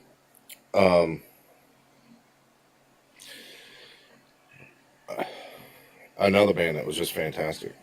I mean, you hear me say that, you almost want to hear me say that I toured with a band that was just complete assholes, but honestly, it's like Positive radio here. No, I was very fortunate, and when I toured all the time, full time, that it was, I toured with great acts, and I can't really point out and say this person was a complete dickhead or something like that. Rush was awesome. Really good 6 months of my life touring with them, and 30th anniversary tour, seeing that all go down. They were kind of, we started that tour. We went up to Canada, where they're from. Right. Went to Toronto. They had a rehearsal space up there that they owned, and so we stayed in a hotel for a month, and just we'd go to rehearsals every day. And they rehearsed. They were like clockwork. I mean, we'd go at 10, they'd show up at noon, they'd work at 5. We were out every day, and that's was pretty spectacular. Then when we got on the road, Geddy's got a huge sense of humor. Does he really? Massive, and he loves to joke around and stuff like that. And so he during the night, he'd have his bass on, of course, and on the strap, there was one song we would do. He would put this parrot on his little thing right there, and we'd all dress up like pirates, and and we'd all just laugh and have a good time. It was always, we were trying to always one up each other with everybody, and he'd have parrots and all kinds of shit on, and we'd be over there have this huge box of like costume stuff. We'd all dress up. It's just only during one song, and that was a good time. Who's their lead guitar player? Alex Lifeson. Okay, I believe that was the question that Stefan had. What's it like being in such a successful band and being such a talented musician, but yet being overlooked? He doesn't get the credit. Like I believe you're saying like he's so good, but yet in the world of rock and roll and guitar players, he's a guy that's not really mentioned a lot. I don't necessarily want to speak for them, but I would go to say that they never really pushed for the credit. Really? Does that make sense? Okay, so they put out their music, right? And that's it. I mean, as artists, they put out their stuff, and it did what it did. They weren't, they weren't the rock star in the video every day, and they weren't ego driven. Right? They were cool with it. I wouldn't say they were pushing for it. And yes, he is a fantastic guitar player. And Geddy was Betty White. She's awesome. Right? Yeah, she is. Geddy was a fantastic bass player, and I mean, it was watching those three on stage every night. And Neil, obviously, I mean, everybody knows who Neil Peart is, and if you don't, you should. Shame on you. Yeah. So, yeah, watching that whole thing was absolutely incredible. It was a lot of fun. And they didn't have any opening act at all, so it was them, and they did like 2.5 to 3 hours a night with an intermission in the middle. Mm-hmm. So it was a ton of fun, a lot of fun. And we did, they would do stuff like we had a golf tournament. They rented a whole golf course one time, and we had a golf tournament that was pirate themed. And they did. It's fun stuff. Like each hole kind of had its own little theme as well. They did pirate flags for each hole, and then, like one hole you would have to do, like you'd have to drive one-legged So you got like your knee up on a stool, and you're trying to drive a golf ball, right? Yeah. So that was fun. You know, I mean, stuff like that. They always did cool stuff like that. It never was. Yeah, it was fun to compete. Yeah. And I actually ended up in a tie. My team ended up in a tie with Alex Lifeson's team, and him and I had to do a putt off at the very end. But you had to do a putt off with an eye patch on. Try that one time. Try to do a 40-foot putt with an eye patch on. See how good you are. I'm not very good anyway. No, I know. Same here. I lost. I have a better chance of kicking it. So I lost, but he was, I mean, Alex is a sweetheart too, and I used to play golf with him a fair amount out there, and he actually gave me his putter after that. I was like, you know, which I still putt with to this day. Do you really? Absolutely. What was one of the craziest stories you could tell us that wouldn't get you in trouble that you've ever seen on the road with a band? And before you tell this story, we have a comment that says, "Sup, Beau?" from Carter. So your family is Hey, watching. bud. Yeah. That's funny. That wouldn't get me in trouble. What kind of fun stuff is that? Well, you can take it wherever you want. You can tell us anything you want to. Yeah. We won't get in trouble. No. You can take us all the way down to the end of the core of the pineapple if you want. And when we keep saying pineapple is usually when I have a guest and we start going down a road that they are uncomfortable with, the safe word is pineapple. Yeah. So, for those of you listening, watching live, and go donate, Man. click the link. Man, that was a tough one. Tough one. I don't know. You know, I don't know. Steer me in a direction. Because, I mean, there's so many good stories, right? Yeah. So I got what's good the stories most? of, like, going out to eat with guys and just having a great conversation, having a glass of wine. I got stories. What's the craziest thing you've seen a fan do to maybe meet, or to meet a band member, or to meet anybody? That Oh, we're definitely not going down that road. okay. So that went well. So that went well. Now let's do this. Let's why don't we throw out some names? Okay. And Beau says first thing that comes to mind. Yeah, that works. I'll start. Darius Rucker. The biggest sports fan I've ever met in my life. I like that. Have you ever, I mean, He is. He's definitely a big sports. oh, he's massive. I think he would bet on duck races if they had them. You know? Like, I remember he would. One of the cool things about him is when he first entered in the country back in the fall of 2008 and released his first record and had his first #1. And you worked with him during that. Yes. Yeah. I just finished up the Who You Blowfish tour. That's the last actual tour they did. And went and rolled into this country stuff, which was amazing. But we were playing, I mean, you talk about small venues. We were doing like half the size of Coyote Joe's, right? I mean, just tiny places all over the country because that's the way country is. You kind of break your ground through that.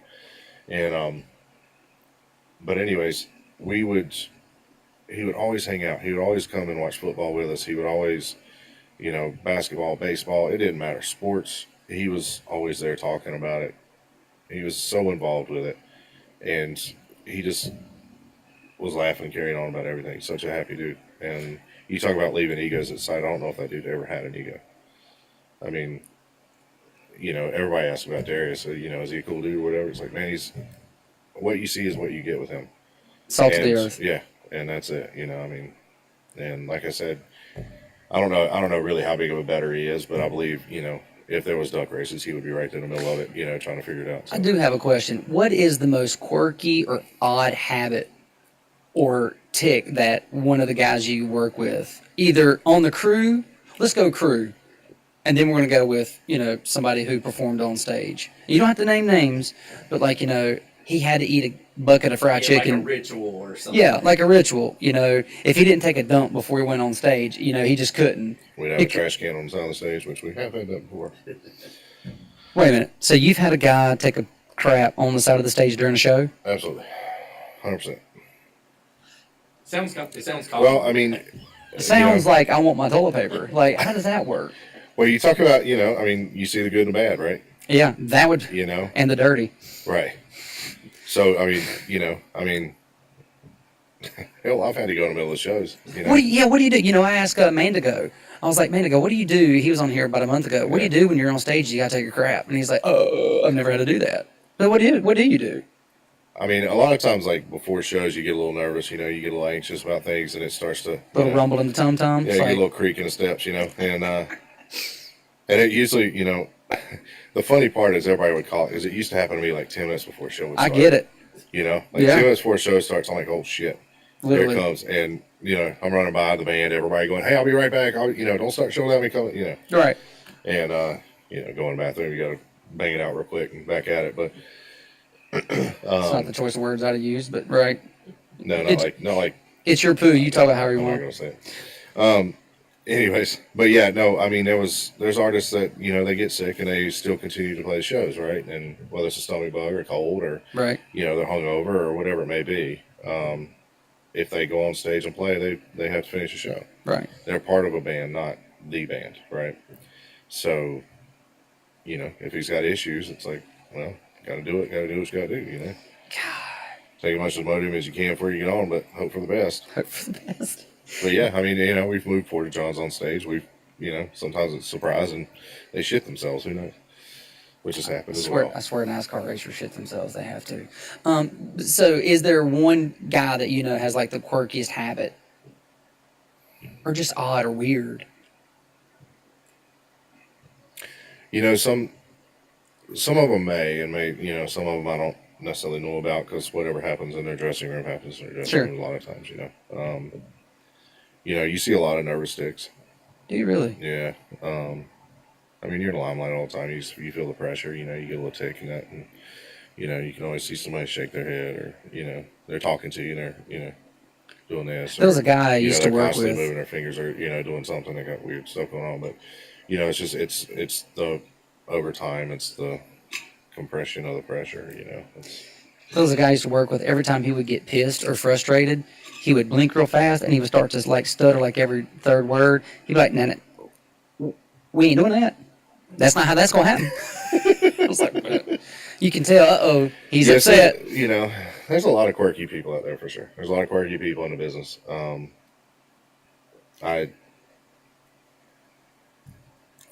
I've seen some quirks, I've seen some things, and some things I've, probably rather not talk about. So. Yeah. What's the one story that you want to tell that you like? This is a story that anybody it's a fun story. What's the best story that you like, your go-to, telling someone on the road? Like, my travel on the road, this is a great story. And why are you telling them I'm going to go pee? Oh my gosh. For live people. Did that just happen live? Yeah, it's happening. I'll be right back. Well, thanks for hosting, Brandon. I appreciate it. And now the host is gone. Oh man, favorite story to go to. Man, I've got so many. I've got, favorite Green Day story. Hell,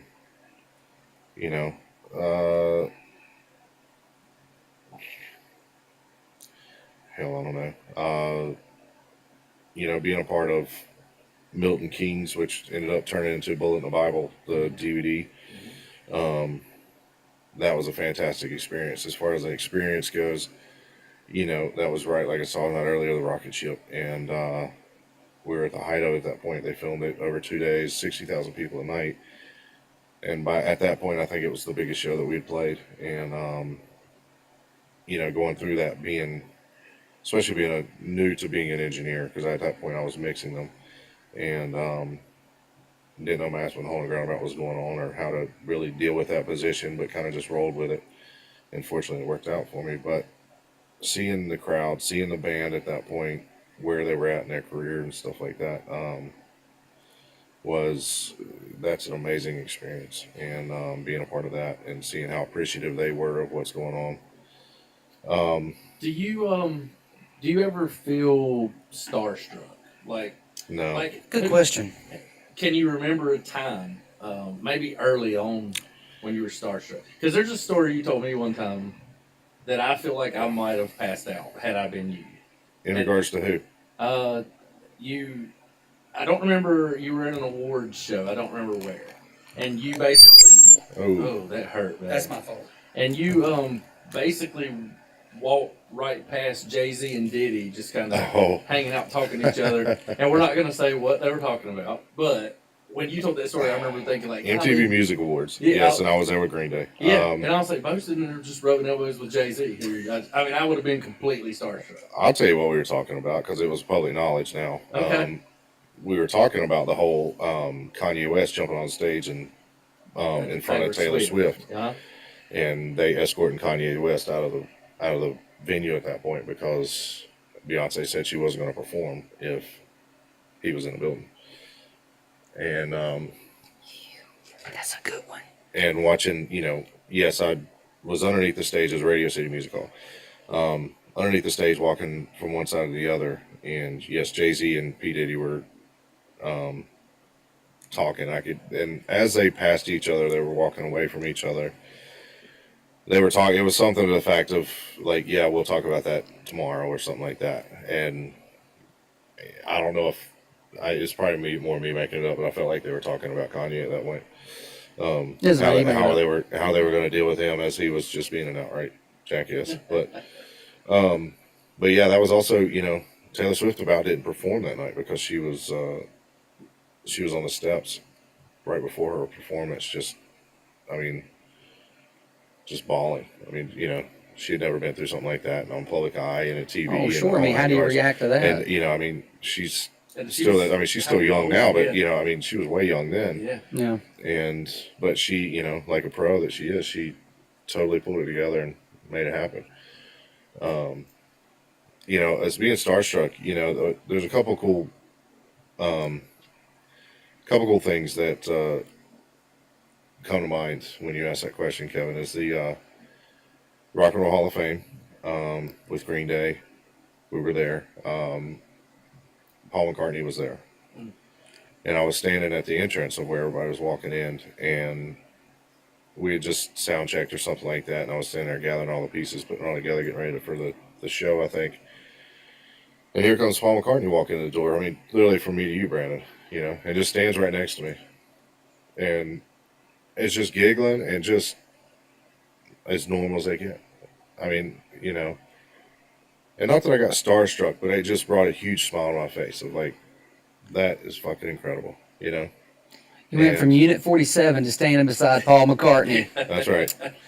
And go ahead, Kevin. Well, I was just gonna say, like, I've always been such a music fan, so it's always been crazy to me that a guy that I've known since kindergarten, I know you probably get tired of it, but a lot of times when we're hanging out, it ends up with me just bombarding you with questions about like, so when you were at so-and-so, and it just fascinates me that you get to see these people in a way that none of us will ever see them. Ever. And it's so crazy to know that they also know you. Like, as weird as that sounds. Yeah. But like, real quick, one of the things I always think about, me and my wife came to visit you on your last time with Kid Rock, and we come back to stage and you were taking us around, and we're walking on the stage. It hadn't started yet. We're walking past ZZ Top's guitars, and you can touch them. We're just right beside them, and then we keep walking back, and then Uncle Cracker's like, "Hey, what's up, Beau?" And you're like, "Hey, this is my friend Kevin and Marie." And it's so crazy that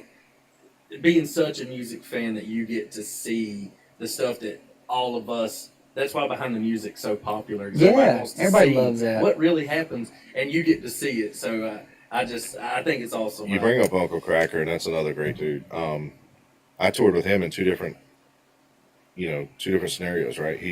When I first toured with Kid Rock, he was Kid Rock's DJ. That's right. Right? Yeah.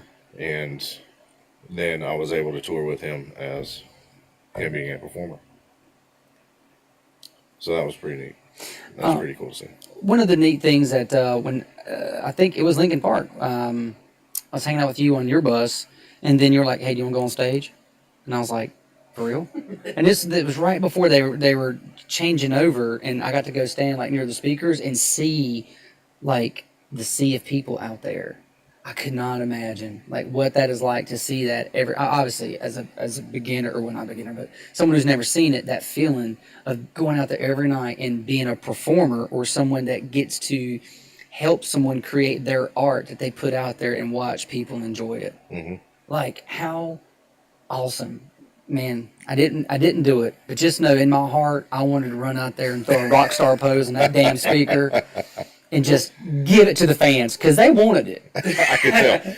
Yeah, and after the show, they were actually like, Brandon. I felt it. Yeah, Yes. yeah. And you know, just and real quick, I hate to go back to this again, but that day we walked on stage and it was early afternoon, so people were starting to come in. Like you're looking out at the seating and just it kept getting busier and busier. Well, then when Uncle Cracker was actually performing, whoever the sound guy was for him at this point, Beau takes us over to the soundboard.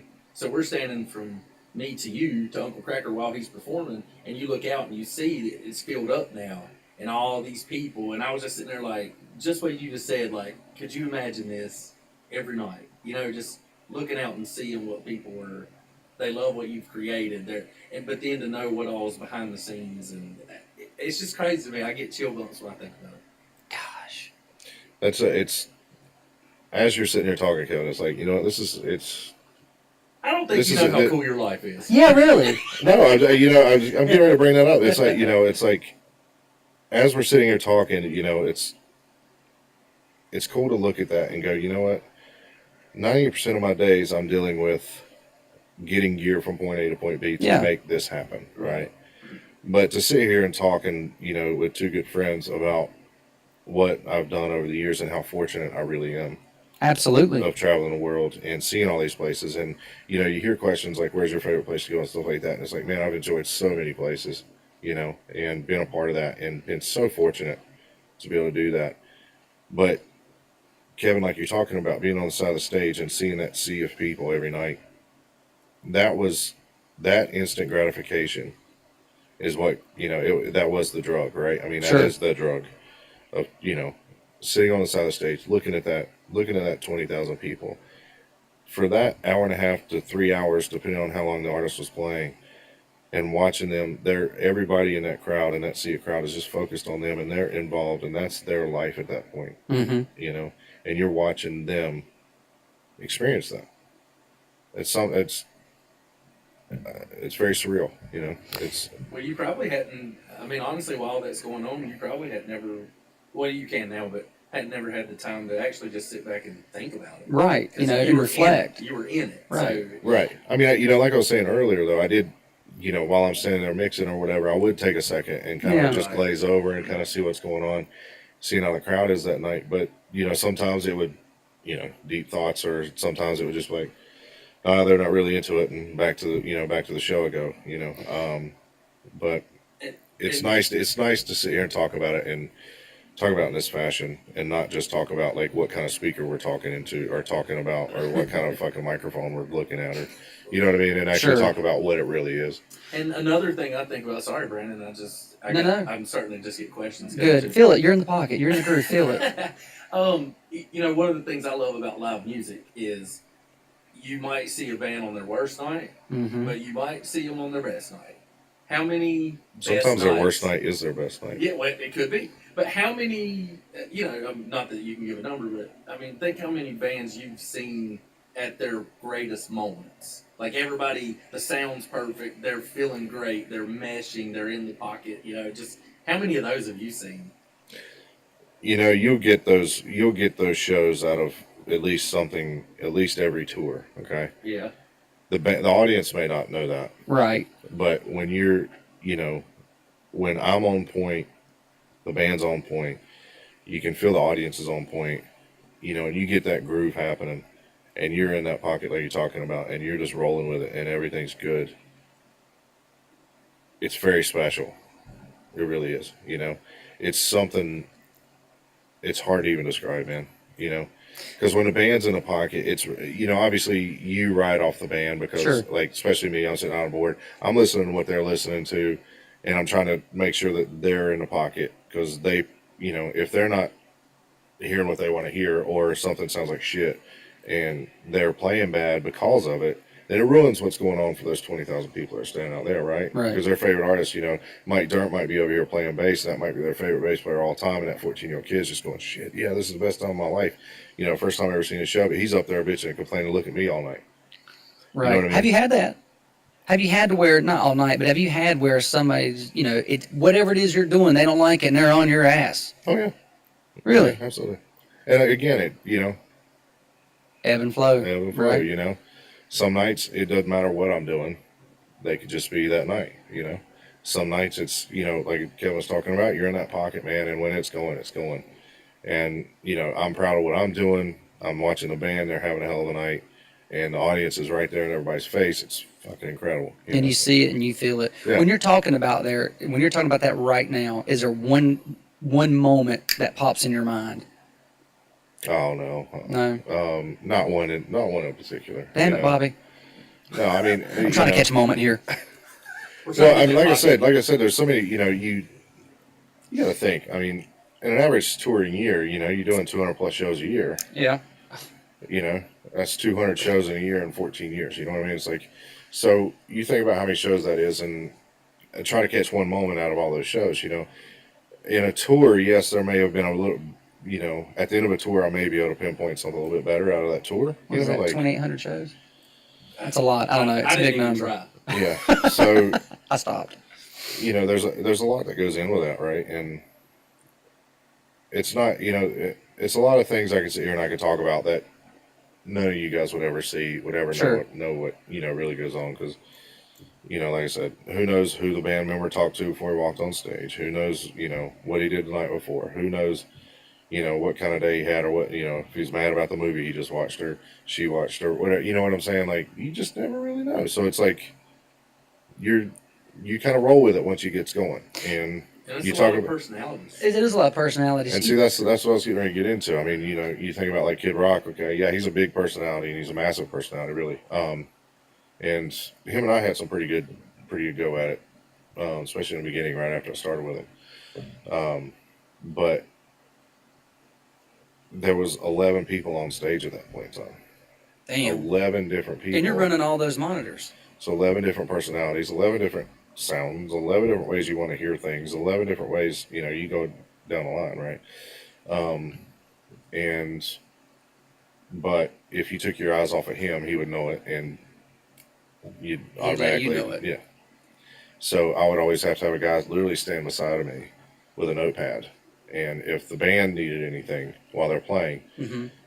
he would write it down and stick it in front of my face, because I'd stare at Bob all night long. Right. And if Bob looked over and I wasn't staring at him and he had something to say, game on, Oh, So, he's in your ass. yeah, he liked to be. The Rock is in your ass. But he, we had some pretty good goes at it. It was, 6 months into a tour, one time he finally figured out I was on the side of the stage. It took him that long for whatever reason. And Where the hell do you think you were? I don't know. Up top. Where that? It was funny because it was in Charleston, South Carolina, as a matter of fact. I remember calling my dad going, "Hey, what are you doing?" He's like, "Oh, not much."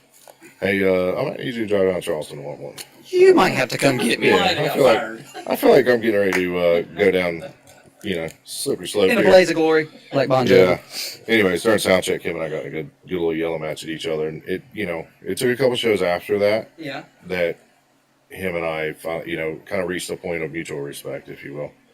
Well, it's probably pushing you. How far can I push this guy too, right? Or Yeah, what your he's kind of expectation one of those is. dudes. It's like he sees blood, man. He goes after it. It's and good or bad, whatever it may be. Right. And it wasn't just me. He'd go after everybody at one point in time. Everybody's fair game. Yeah, just to push at you and stuff like that. And once we got past that point, though, and like I said, I think I did 4 years of stuff with him. And after we got through that first 6 months of stupidity.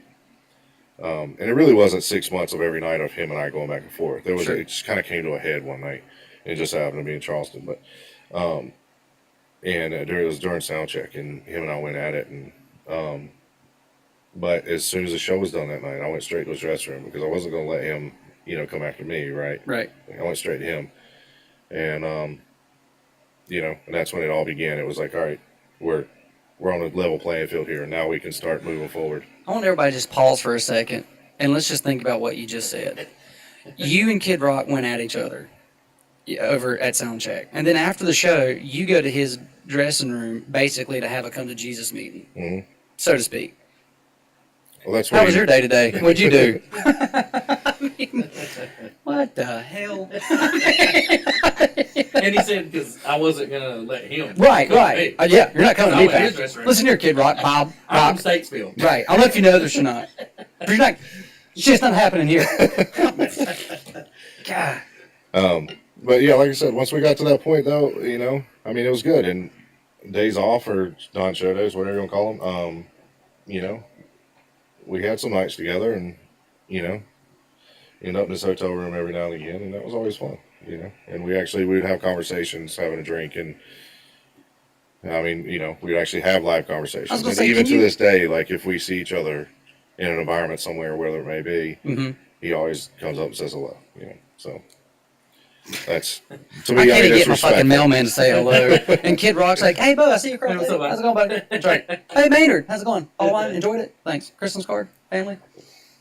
Who's a band that is there a band that you've never seen live that you want to see live, or Yeah, who's the one band you've like? I've always wanted to work for them, maybe, or even just see them. Yeah. Yeah, let's go with see them, because sometimes acts, you don't necessarily want to ruin That's your true. vision. Yeah, because I don't want to hear who's a shitty musician. Right. I don't want to hear who's got a piss poor attitude. And I'm like, I love that guy. And you're like, no, No, he would kick his own dog. It's like, and then you like throw your CDs out. yeah, I'm kicking rocks when I'm because like, we still damn listen to it. CDs. I do still listen to CDs. Of course you do, because you're too cheap to pay for streaming services. My Avalon has a tape deck. I'm sure. Does it have the tape deck in it that's got the wire coming out that you got a CD It stopped player like the working. Walkman? Yeah, It stopped working, but I had it. I'm sure you did. Yeah, so who's a band that you actually have never seen live that you wish you would have if they're not touring now, or they are still touring and you want to go? First one that comes to mind is I'd love to see Paul McCartney. Yeah. I know he's getting ready to be on tour again. I actually think he's coming to Columbia, if I'm not mistaken. Now, for some reason, he pops into my mind first. I mean, I'd love to see Creedence Clearwater as Creedence Clearwater. Yeah. Speaking of meeting people, I had the pleasure of working with and meeting John Fogerty. Oh, wow. And then while I was out with Kid Rock we did like a stint of 2 or 3 weeks of shows in Detroit at the amphitheater one time, and Fogerty came out and played with him, and I mean, another nice cat. I had a good experience with him, and but it was one of the and that Kevin, that maybe as close as I came, because going back to music, when I was a kid, I remember this like it was yesterday. My mom and I would get in the car, and we'd be driving down the road, and we'd always play this little game of like, who is this? And Yeah. she'd always have like classic rock and roll on or something like that, and that's what always was playing around the house and stuff, and which is where I got into Creedence and all that kind of stuff. But and Creedence was always always on. At some point in time, she always loved Creedence, and she always played it. And when I met John Fogerty, and I tried to get a little picture of him while he was on stage, because I knew that my mom would love love that, Right. love to see that. But I mean, I always hate to be that guy. I see people do it, and they probably get away with it, and nobody ever says a word about it. But I always hate to be that guy when I meet an artist or something like that, especially if I'm getting ready to work with them in some way, fashion, or form, of Right. walking up and being like, "Hey, can we get a little selfie together?" I just never been that person. So like, I took John Fogerty was walking off stage like after we'd finished sound check or something, and I was like trying to like sneak up all creeper, trying to get a little picture of him, send him my mom.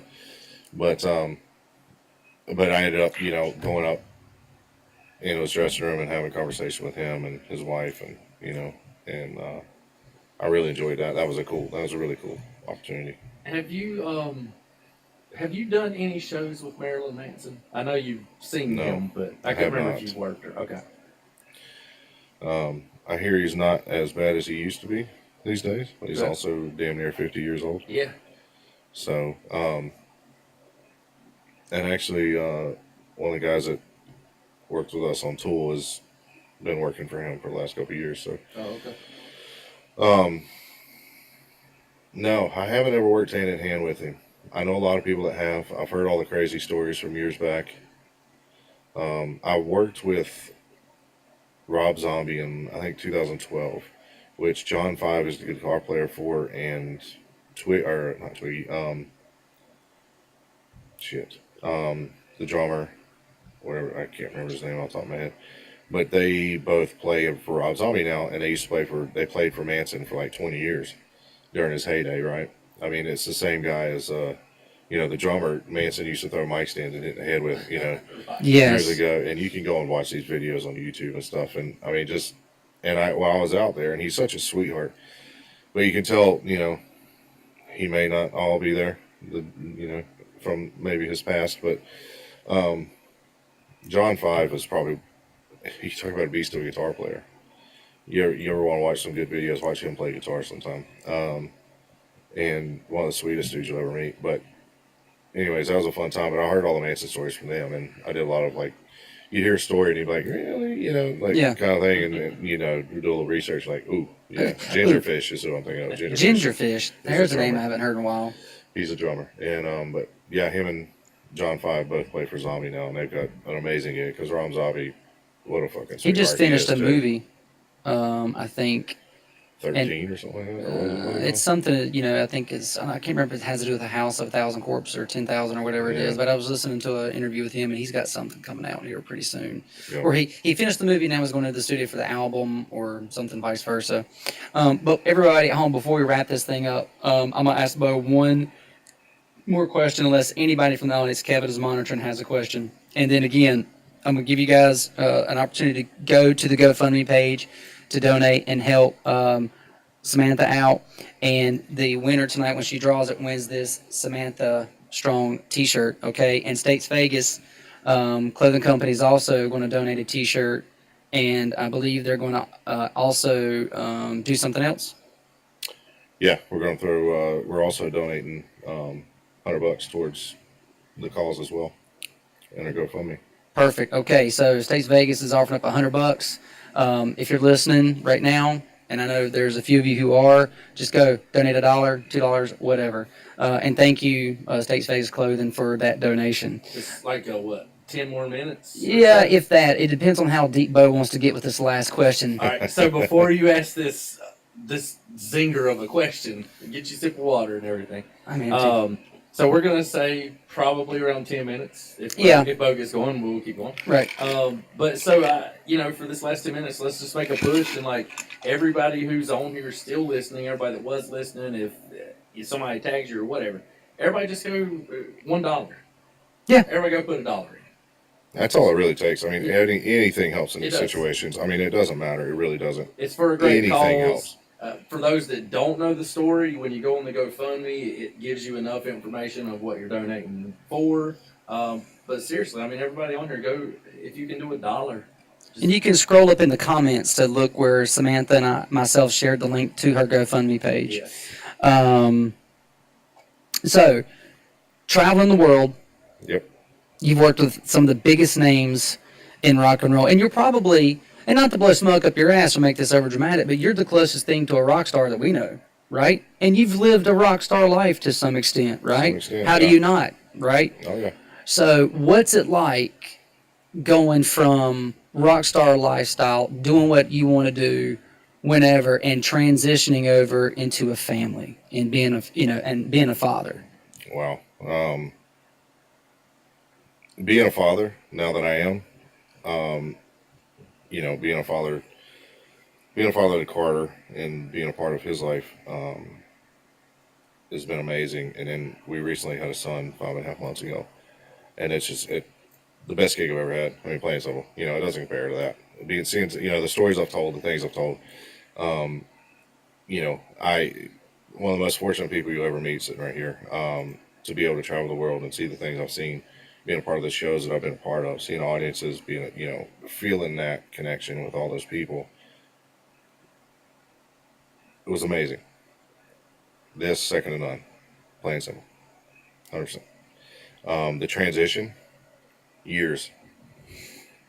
It took me a long time. I mean, when I came off the road full time, it took me a long time to figure out how to transition. I mean, really. It was in 14, I think, is when I came off the road full time. took a gig in Nashville, went to Nashville, and the gig in Nashville, I mean, I was working. It was a an 8 to 9 to 5 job, really. Yeah, varied here or there depending on what we had going on, but comparatively to 18-hour days, it was 8-hour days, and now I've got all this time sitting around, and going, what am I supposed to do with myself? You know, going from 10 to 10 and a half months a year on the road. So now I've got time. What do I do? What do I do? Where's the transition? How do I transition? What do I go do? Like, well, hell, 15 years ago, I used to like to ride bikes. Like, maybe I should try that.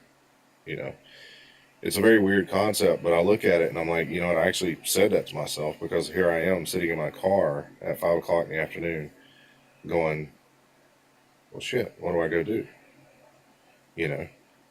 It's a weird concept because it took a while for me to get going with it. It really did. I started fishing more. I started, just because in Nashville I lived close to a lake, I could go down to a lake and that sort of thing. And then when Alice and I got back together, it started transitioning into that, and that kind of helped the transition. Obviously, as we got deeper and deeper in our relationship, and the further we got, and getting married, and fucking 2 years of marriage, we bought 3 houses and had a kid. It's like, talk about transition. So it's like, you start looking at it, and it my life now, I don't want to change it. You know what I mean? Like, what I've got right now is absolutely incredible. I would never change what I've done in the past, leading up to this, because the way I look at it is what happened there was an experience of a lifetime. I mean, I'm fortunate to be able to do that. I would have never traveled to 100 plus countries on my own and been around the world 7 or 8 times, so having that experience and now being able to experience being a father and having a family and that, being able to do both, I won the fucking lottery, man. Like, I don't know what else to say. It's like, Damn. The transition. Well said. That was. I mean, I'm getting a little choked up over here. I got a little dust in my eye. Man, hey, what these I'm not dog? crying. You're crying. You're crying. Yeah. It's the dog pecker now. They're getting to me. Oh But, man. I've got posters on my wall in my office at home, and I stare at it every day. I've got a map that sits behind me, and I've got pins in every place I've ever been. Mm-hmm. But it's a reminder. I look at it and I smile. Like, that was fucking incredible. But look where I'm at now. I'm at home. I get to work at home. I get my family. I get all that stuff right now, and I still get to get out and get my fingers wet every now and again with, touring and stuff like that. Not touring really, but like going out and mixing a show here or there. Mm-hmm. And, I do sales and accounts for an audio company now, and 8th Day Sound out of Cleveland. And, I still get to go out and I still see my friends and that sort of thing, but I don't travel even close to what I used to, and so I get the best of both worlds. And when he says friends, he's talking about famous people.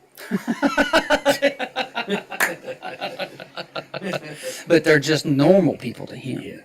You and I. We all put on our pants the same way, guys. Right, and some of us shit on the side of the stage. Some of us shit on the side of the road, but who's talking? I've got no problems talking about that at the right time. I've shared a lot, and I'll share more.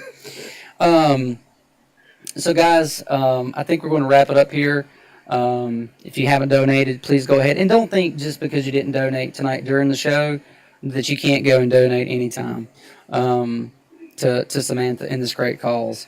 So, Samantha, if you're listening, if you can draw the name out of the hat for the folks who donated tonight, who is the winner of not this one, because this shirt's mine, but you can win a Samantha Strong t-shirt and help support a great cause. And Absolutely. And while she's doing that, Beau, do you want to take a minute to talk about the 1980 Foundation a little bit, and the cause that's got going on right now also?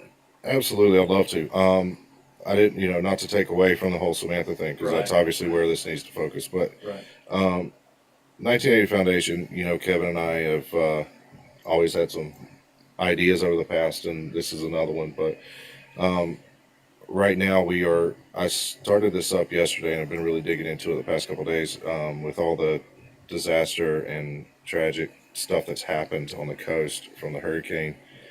I've started putting together infrastructure to get needs that are goods that are needed on the coast down to them. With that being said, I have put together, I think we've got 2 different drop places here in Statesville at this point. One of them being Tootsie Salon, which Jennifer Salem's been very kind, and she started that kind of on her own. I reached out to her because she kind of needed a way to help get that product down to the coast, and I'd already had that infrastructure going. There's that, and I think actually Julius has been kind enough to possibly on the weekends, if people want to drop stuff here, be able to take stuff in. Be on the lookout for different posts about this. I'm going to have drop locations and things like that. We're going to keep this going too. It's not just going to be a one truck situation here. We're looking at, I want to keep this rolling. I want to keep it rolling to, at least till the middle of October, maybe end of October. If it needs proceed that, then we go even further. It's something I want to do out of my heart to help these people. As I've been talking about all night, I'm very fortunate. And, fortunately the hurricane kind of, it definitely bypassed us and didn't leave too much of a mark on us. So we're able to go out and take care of other things that need to be done. There's 2 different drop locations in Huntersville as well, if anybody's listening from down there. There's the Keller Williams, which again, I'm going to post addresses to all these places tomorrow. Keller Williams has been kind enough to jump in on this, and they're taking donations as well. And Grand Oak Elementary, we're looking at starting that up possibly tomorrow as well. They're going to take donations from family and any neighbors and all the people around surrounding that can possibly donate, a roll of toilet paper or a bottle of water, anything. Again, just like the Samantha Strong calls here, anything helps, and just want to, we've got 4 different locations. Kevin's been helping out with this, with finding locations as well. We're trying to find a couple different locations on the coast here to send the goods to, so they can take and distribute. So it's all just not going to one spot, because there's a lot of places down there that are devastated, So yeah, be on the lookout. It'll be under on my Facebook page. I'll be tagging a lot of people in it. I know Kevin's going to help out with it too. Keep on the lookout for where the drop locations are. We're looking for more drop locations as well here in Statesville, Mooresville, Huntersville, Charlotte. It doesn't matter if you're listening somewhere. Also, I know we're talking about GoFundMe stuff. I have a GoFundMe deal that's up as well, just to help. If you can't donate or don't have time to donate, drop some goods off. You can still donate some money to help us make this happen.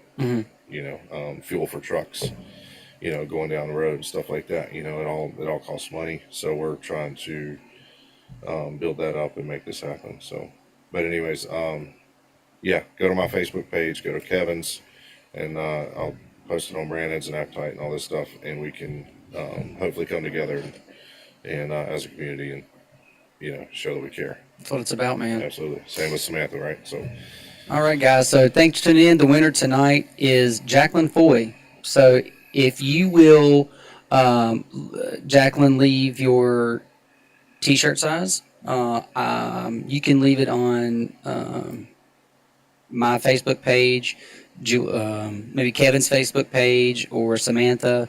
maybe message one of them. Maybe message, yeah. Or if Samantha, she can let Samantha know, and Samantha can let us know. And she'll, we'll make sure you get your T-shirt, and thank you. And States Vegas Clothing has also donated $100 to the cause, and Hunk of Junk Hauling will also donate $100 as well. So, but thank you guys for listening, and for everyone out there listening. Also, there is the free T-shirt giveaway that States Vegas is matching for the winner, right? You guys are giving away a free T-shirt, as well, right? Yeah. With the Samantha Strong. Sorry. Yeah. And if you can name tonight's title, intro song, and artist, you win the Appetite for Discussion show T-shirt. So, and a sticker. So anyway, thanks for listening, guys. This will be posted on my YouTube channel later as well. Take care, and we're all Thanks for thinking about having you, me. Samantha. I Beau appreciate it. Alexander, thanks for being on the show. That was Kevin, entertaining. stay. Do what? That was entertaining. Like, I get to sit back here and pretend I'm really doing some stuff, but then listen to Beau tell his You're stories. doing important stuff back there. Without you, we ain't doing this. So thanks to everybody. Thanks to States Vegas Radio. Thanks, Julius. Thanks, everybody. Appreciate it. We'll just let that bad boy play. Man. That's right.